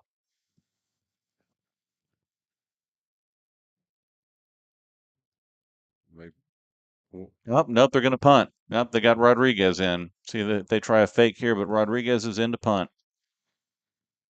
With the wind at his back. Nice high kick. Nobody deep. Takes a bounce for Cedar Park up to the 35-yard line. Even when you try and punt with no one back, it takes a Cedar Park bounce. Yeah, the one time that there's a backspin on the football off of Rodriguez's right foot is the one time there's not a back back there to field it. Any other time that thing hits the ground and rolls towards a goal line.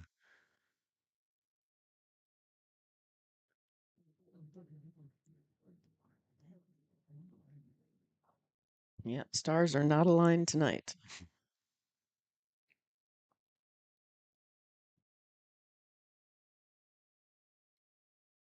Handoff off the near side, tries to break it outside, and he gets tripped up and he gets brought down by number 25, Jacob Harris.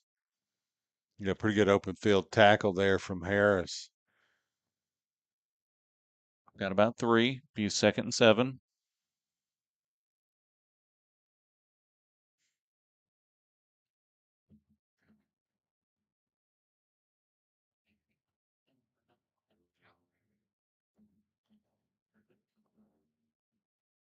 Another handoff up the middle.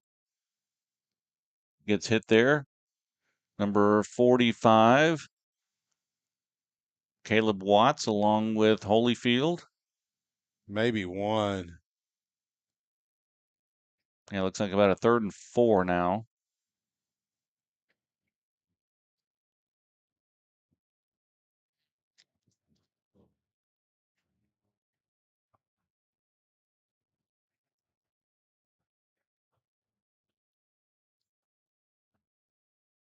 Play action. Arp looking to throw, and it's behind the receiver, incomplete. Yeah, that's one of the few passes we've seen from Art not on target tonight. Couple Lions down. Well, one jumps up. Another jumps up, but nope, he takes another seat. So looks like we'll have a little delay here. We'll go through our gold sponsors, Leander Athletic Club at leanderathleticclub.com, 512-876-1855, Blue Bottom Pools at poolsinstallersaustin.com, 512-256-3993. Quality Moving and Storage at austintxmovers.com, 512-390-9543. So the player's up, heading off the field, and that's a good sign. It'll bring up 4th down for Cedar Park. See if they're going to, looks like they're going to bring the punting unit out. Connor Schutte Number 17 is back deep to punt for Cedar Park. And Brzezinski is back for Leander.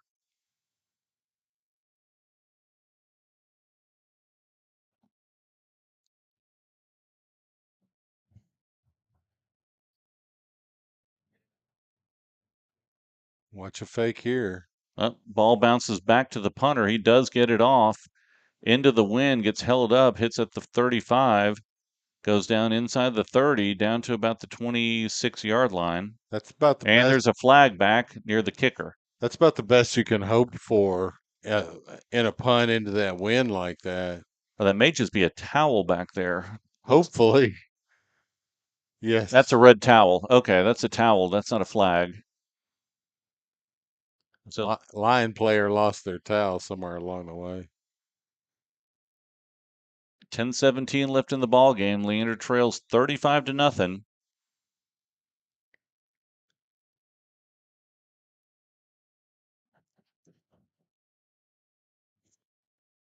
Looking to throw, and it's caught by Salazar. Has a little bit of room outside. Gets about 8-9 yards. Right about 35-yard line. Pretty good effort after the catch by Salazar. And now he takes a knee on the field. So we'll have another delay in action here. We can talk about our silver sponsors, ATX Appraisal at atxappraisal.com, 512-769-2659. BB Shines Car Wash at bbshines.com, 512-528-4040. Shelf Electrical Services at shelfelectricalservices.com, 512-809-0844. JT Reisdorf, State Farm Insurance Agent, insuremejt.com, 512-219-7295, and Randall's on Lakeline, local.randalls.com, 737-843-3073. Thank you to all of our sponsors. They help the Leander Lions Football Booster Club, and it provides a lot more for your student athletes out there. So go support our sponsors, all of them. And we appreciate all of you that help out the Leander Lions Football Booster Club.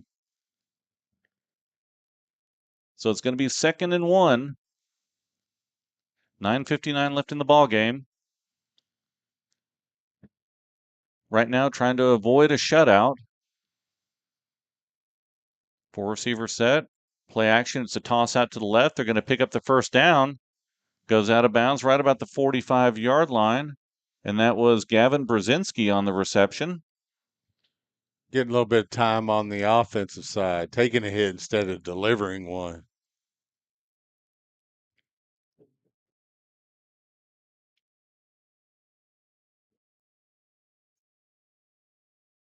Lions come out in their 4-receiver set. Stout in the backfield. Play action. Throw out to the left side.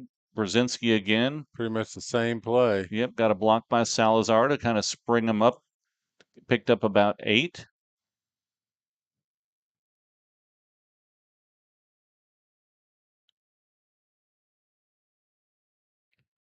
They are now in Cedar Park territory. Ball's at the 48-yard line. 2nd and 2.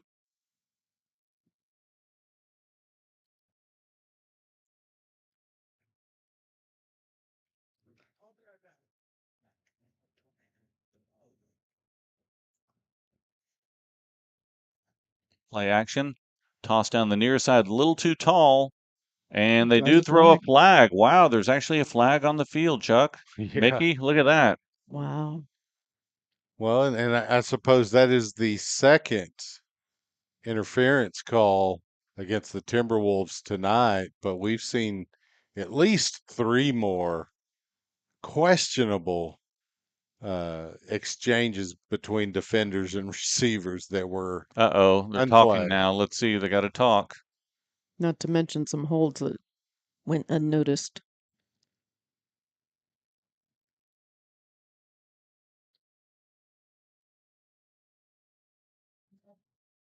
They will call the pass interference.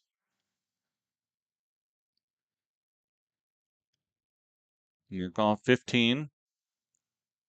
Ball's at the 33 now.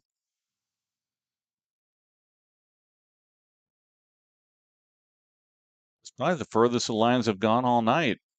They got about this deep of a penetration, pretty close to this when they turned the ball over. They were. You're right. They're a little deeper here, but not much, by about 5-6 yards. Snap is back. Quick throw out to the right side. Gordon gets down to the 30, dives forward. Drop the ball on that lunge. I think they would have called him down anyway. You would think so, but the way things have gone tonight. You got to wonder, right? So they mark it at the 29. It'll be 2nd and 6. Clock to 8:27 and rolling.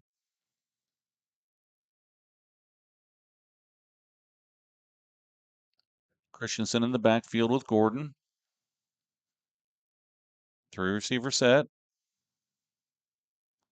Hand off the right side. Christensen tries to bounce outside, unable to break the tackle by number 25, Caleb Oetting. So it'll be a 3rd down now, about 4.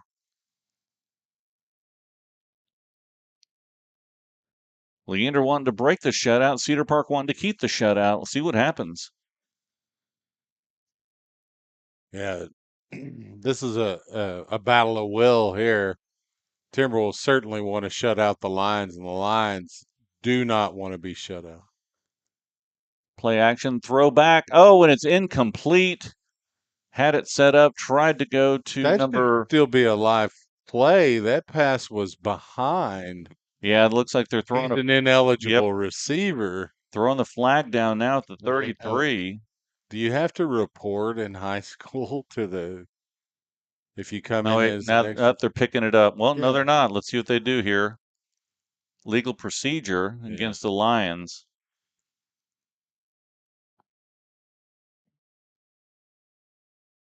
Did he say loss of down? I thought it looked like he That's did the what he signal for loss signaled. of down. I can't hear Yeah. anything. He's got a terrible mic, and our crowd mic picks up more crowd than the PA. I'm sure the wind is interfering with That's his part mic of as the much as pickup. it is anything Yeah. else. So we're looking at 4th and about 8. Yeah, that's what it looks like. That is unfortunate. Tried to do a little trick play. It didn't work out for Leander. Tried to swing the player out at the tight end position, And kind of it is wheel back and it around. is Yeah. he's at tight end number 52, Brian Romero. Play action and lots of pressure. Gets out of it. He's got to see if he can pick up a 1st down. He doesn't. Cedar Park just too fast on defense, and they bring him down short of the 1st down by about 4 yards. And they're going to keep the clock running. He didn't get out of bounds. Well, the clock will stop on change of possession, or it should, even though it hasn't. They're signaling for it to stop, and it does at 7:07. But unless the coaches make some agreement that they want the clock running, and I can tell you that Leander doesn't want the clock running, and I can guarantee you Cedar Park doesn't either, because they want to score as many points as they can on Leander. So Cedar Park heads back out on offense. Ball at their 27-yard line. Got a new quarterback in, number 2, Aiden Long. So Arp had a pretty good evening tonight.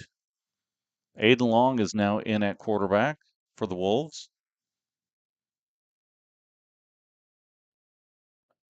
Empty set. Long going to keep it himself up the middle, and he gets brought down by number 53, Cedillo, but he picks up about 8.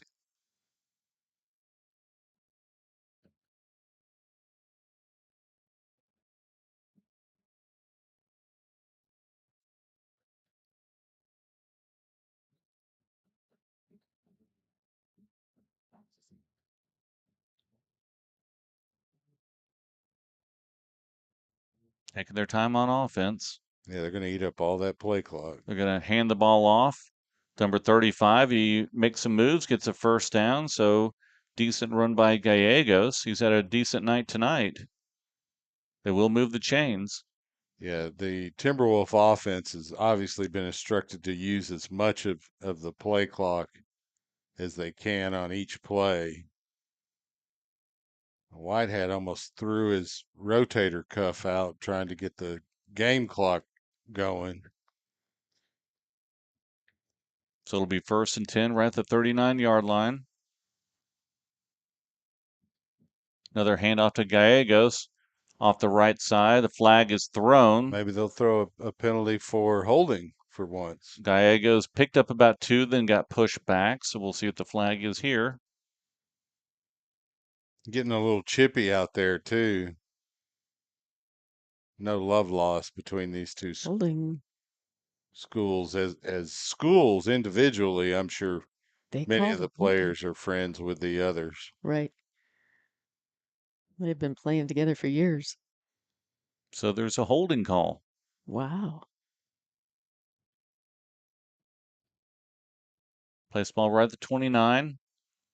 It's going to be 1st and about 20.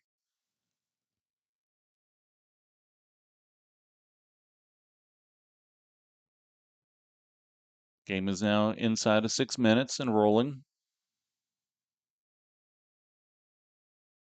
Play action. Rolling out to the right side. Got some pressure. Slings it out. It is caught for a short gain of maybe 5. That was number 18, Carter Wool.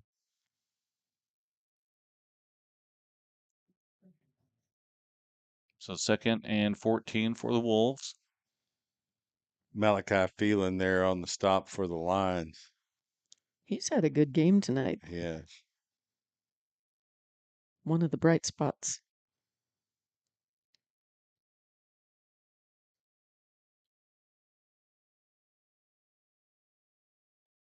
Long looking to throw. Down the sideline on the near side. It is up and it is caught in between 2 defenders. Going to be a first down. Number 15, Blake Suber again. You know, I think Aiden Long thought he had a free play there because there are a couple of lines moved right at the snap of the football and no flag came out, but he was able to complete that pass. Receiver went way up to get it.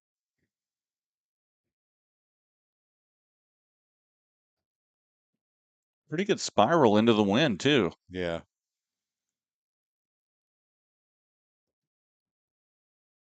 You get to look at the quarterback the Lions will be taking on next season when they play the Timberwolves, more than likely. Lay a game? Could be a timeout. It's a holding or something. A holding against Cedar Park. So that play is no good. They did move the chains. No, Well, it was delay game. no, yeah, Hmm. or it was either that or a false start. It was a weird signal from the white hat. He doesn't really signal very clearly. No, I was watching the clock though. It did get all the way down to 0, so either they started too quick or Well, it's 1st too and late. 15. Ball's at Leander 36-yard line. Snap is back. He's going to try and keep it himself long on the near side. Make some moves. Got some good quicks. Yeah, good burst there by the youngster.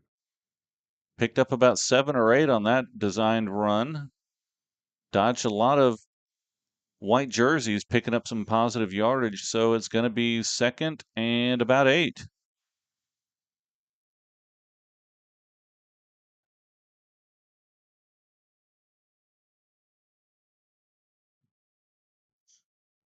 Clock is now down to 4 minutes. Tight formation for the Wolves. It's going to be a run off the right side. Misses a tackle. Tries to get outside. We do have a flag on the play. That gets knocked out of bounds. Ball comes out of his hand. That was a good tackle. And there's a flag way back at the line of scrimmage. Behind the line of scrimmage. Yeah, it's likely a hold that far deep. Nope. False start.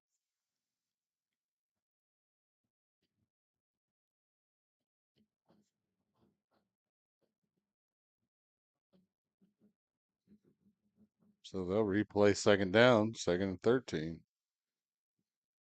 Well, got to wait for the official to tie his shoe before we get the ball placed. He doesn't know whether to pick it up or not. Well, that's where it should be right there. He tied the shoe Okay. after he placed it.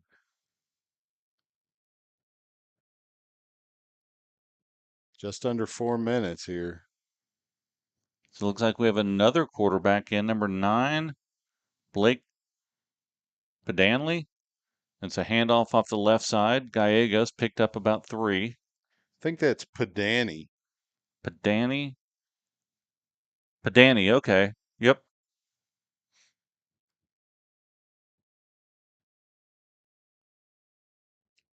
Clock is now down to 3:33. 3rd and 10. Ball's at Leander 31-yard line. A big play here for the line defense in terms of pride.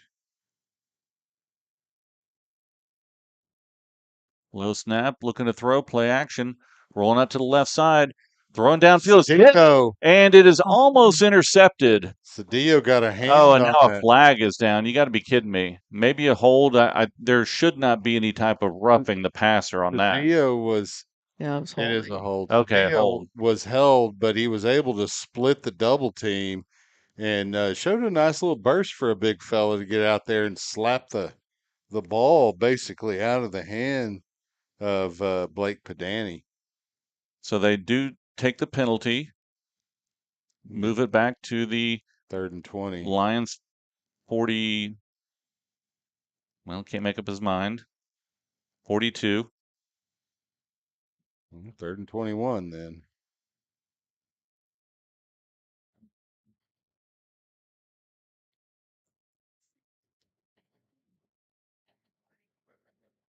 Clock is rolling at 3 minutes left in the ball game. Leander trailing 35-0. 3rd and 20, 21.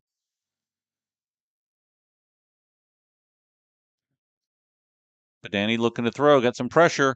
Down the field, it is up, and it is incomplete. Good coverage by number 27, Anthony Ugo. Yeah, the Cedar Park coaches up here in the booth screaming for interference, but that's going to fall on deaf ears for this broadcast because we've seen too many no calls the other direction.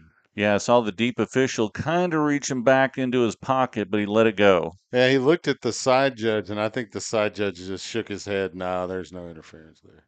It's not catchable. So Cedar Park will punt, or they're in punting formation.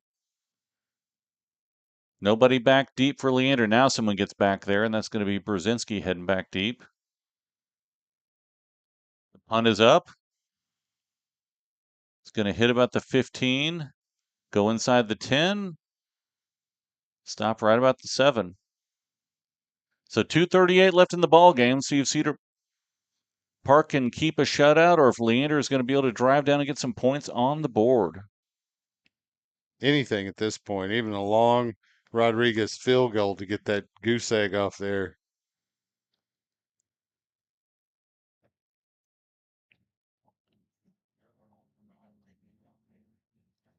It's another night of points left on the field by the Lions. They were inside the 30 of the Timberwolves on 2 different drives and just uh, bogged down. One was a turnover. 1st and 10 at there. I'll mark it at the 6. It's going to be a handoff off the right side and stood up, and he They're, will go down. they're Looks like letting the big boys run the ball. That's number 72 carrying the football for Leander, Cade Pope. They're getting some seniors, offensive linemen, a touch on the football. Got to get a little bit better blocking. That's one of the problems with putting your linemen in the backfield. You lose a lineman on the line of scrimmage throwing one of those blocks, but it's nice to see the big guys get an opportunity. so the ball got knocked down. They'll put it at the 5. Looks like he lost a yard on that carry. Clock down to 1:52 and rolling.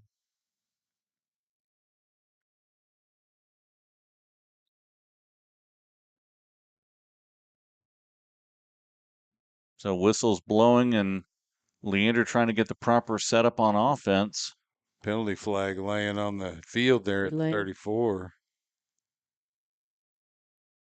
That's a half the distance.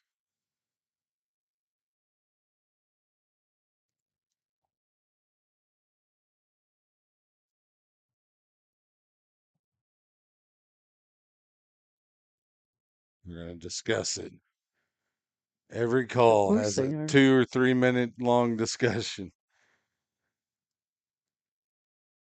Yeah, no penalty. I think as the ball was kicked and kind of rolled off of where it was, they're just going to reset it. No penalty. They'll probably start the clock here, and they do. 1:36.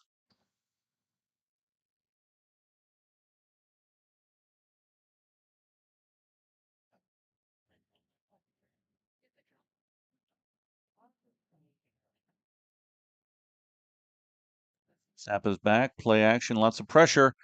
Deep pass down the near sideline. Incomplete. Trying to go to number 24, Garrett Peets. Overthrown. Lots of contact on that route. But that could have gone either way.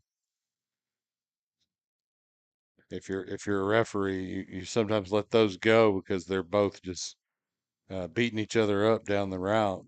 And that really was uncatchable. It was at least 10, 15 yards too far ahead of them. That too.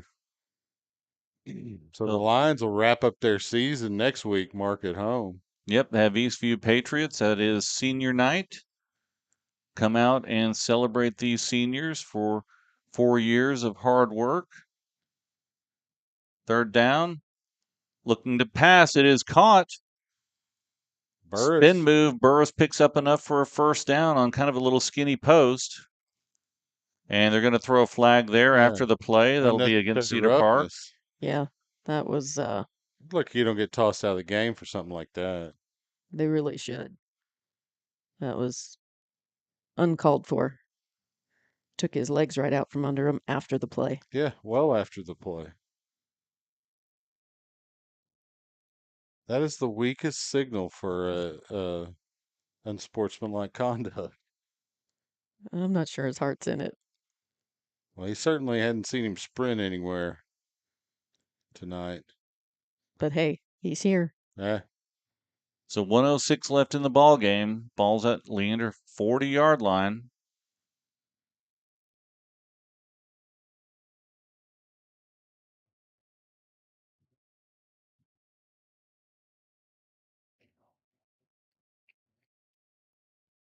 Play action. Berkman throwing. It is wow, and a lot of traffic. lots of traffic and incomplete.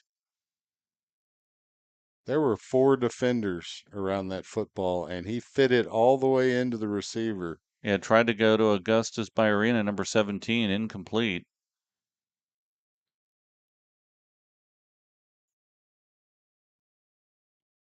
Clock stopped at 48 seconds left, 2nd and 10. Going to run it up the middle. Tough run there Pretty nice game. by number 34. That is Isaiah Hansen. So lots of players coming in and out over these last couple plays How for about Leander. Lions? Half a minute left.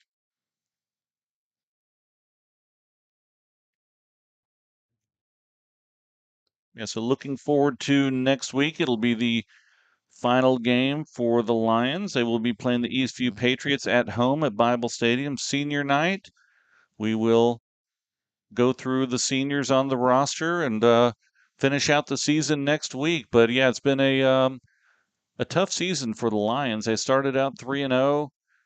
Injury bug hit them, flu bug hit them, depth, some tough games that they just couldn't make a play here or there when they were fighting through those games. And season will be ending next week.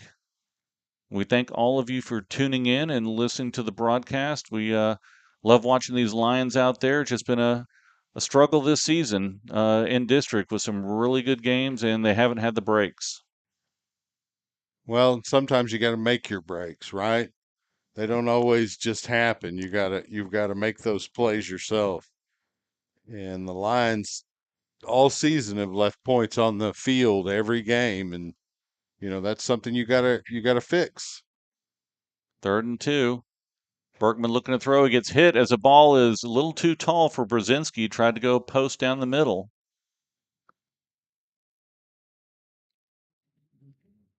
So it'll be 4th down.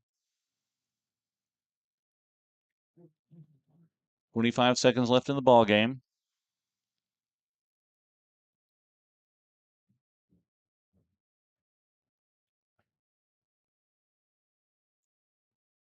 They are going to go for it. Might as well.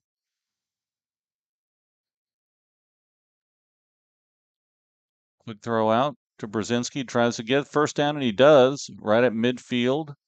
Clock is now will stop at Second effort. 16, 15, 14. Now they finally stop it at 13. Injury. Yeah, it looks like a Cedar Park player is down right now. Hate to see something like that happen in trash time. That's I always appreciate the players putting their hearts in it through the end, but tough to see one get hurt at this point in the game. Yeah, especially one decided like this.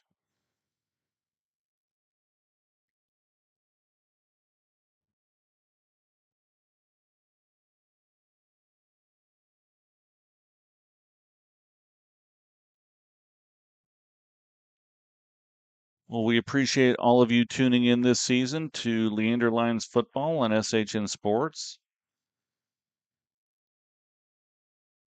Want to thank all of our sponsors this year. We've enjoyed some of the coaches' shows. We've enjoyed broadcasting these games for you. We have one left next week. We'll see if we have a coaches' show coming up this week. If we do, we'll talk to the coaches and a couple seniors. And if some parent out there is interested in doing some broadcasting, we may need some help with basketball, which is coming up around the corner. Reach out to Mark or myself or someone in the booster club. They'll give you the contact information if you can't get that. If you are interested at learning how to set the stream up, we're not going to require you to call the game necessarily, but there may be moments when Mark or I may not be available, and we would like to get all the basketball games covered. So if you're interested in that kind of thing, reach out to us. I think we can get them all covered, but just in case, it's nice to have that backup. So we've got one play left, 5 seconds. Lions are trailing 35-0. See if they just put this one up deep. It's going to be 1st and 10, but we will have one play left here in the ball game here at Gupton Stadium tonight. Well, hopefully it'll end in points for the Lions, but kind of a tall order here. They got 49 yards, 5 seconds, one play. Empty set. 5 receivers for Leander. And he goes down, gets sacked. Yeah, 3-man rush was able to get in. They brought a 4th guy off the edge, and the offensive line wasn't ready for him. That about sums it up. Well, that's the ball game. 35-0 here at Gupton Stadium. We appreciate you tuning in. For Mark Sickles, Chuck Cracy, Mickey Holden, SHN Sports, we thank you for tuning in. We'll see you next week. Good night.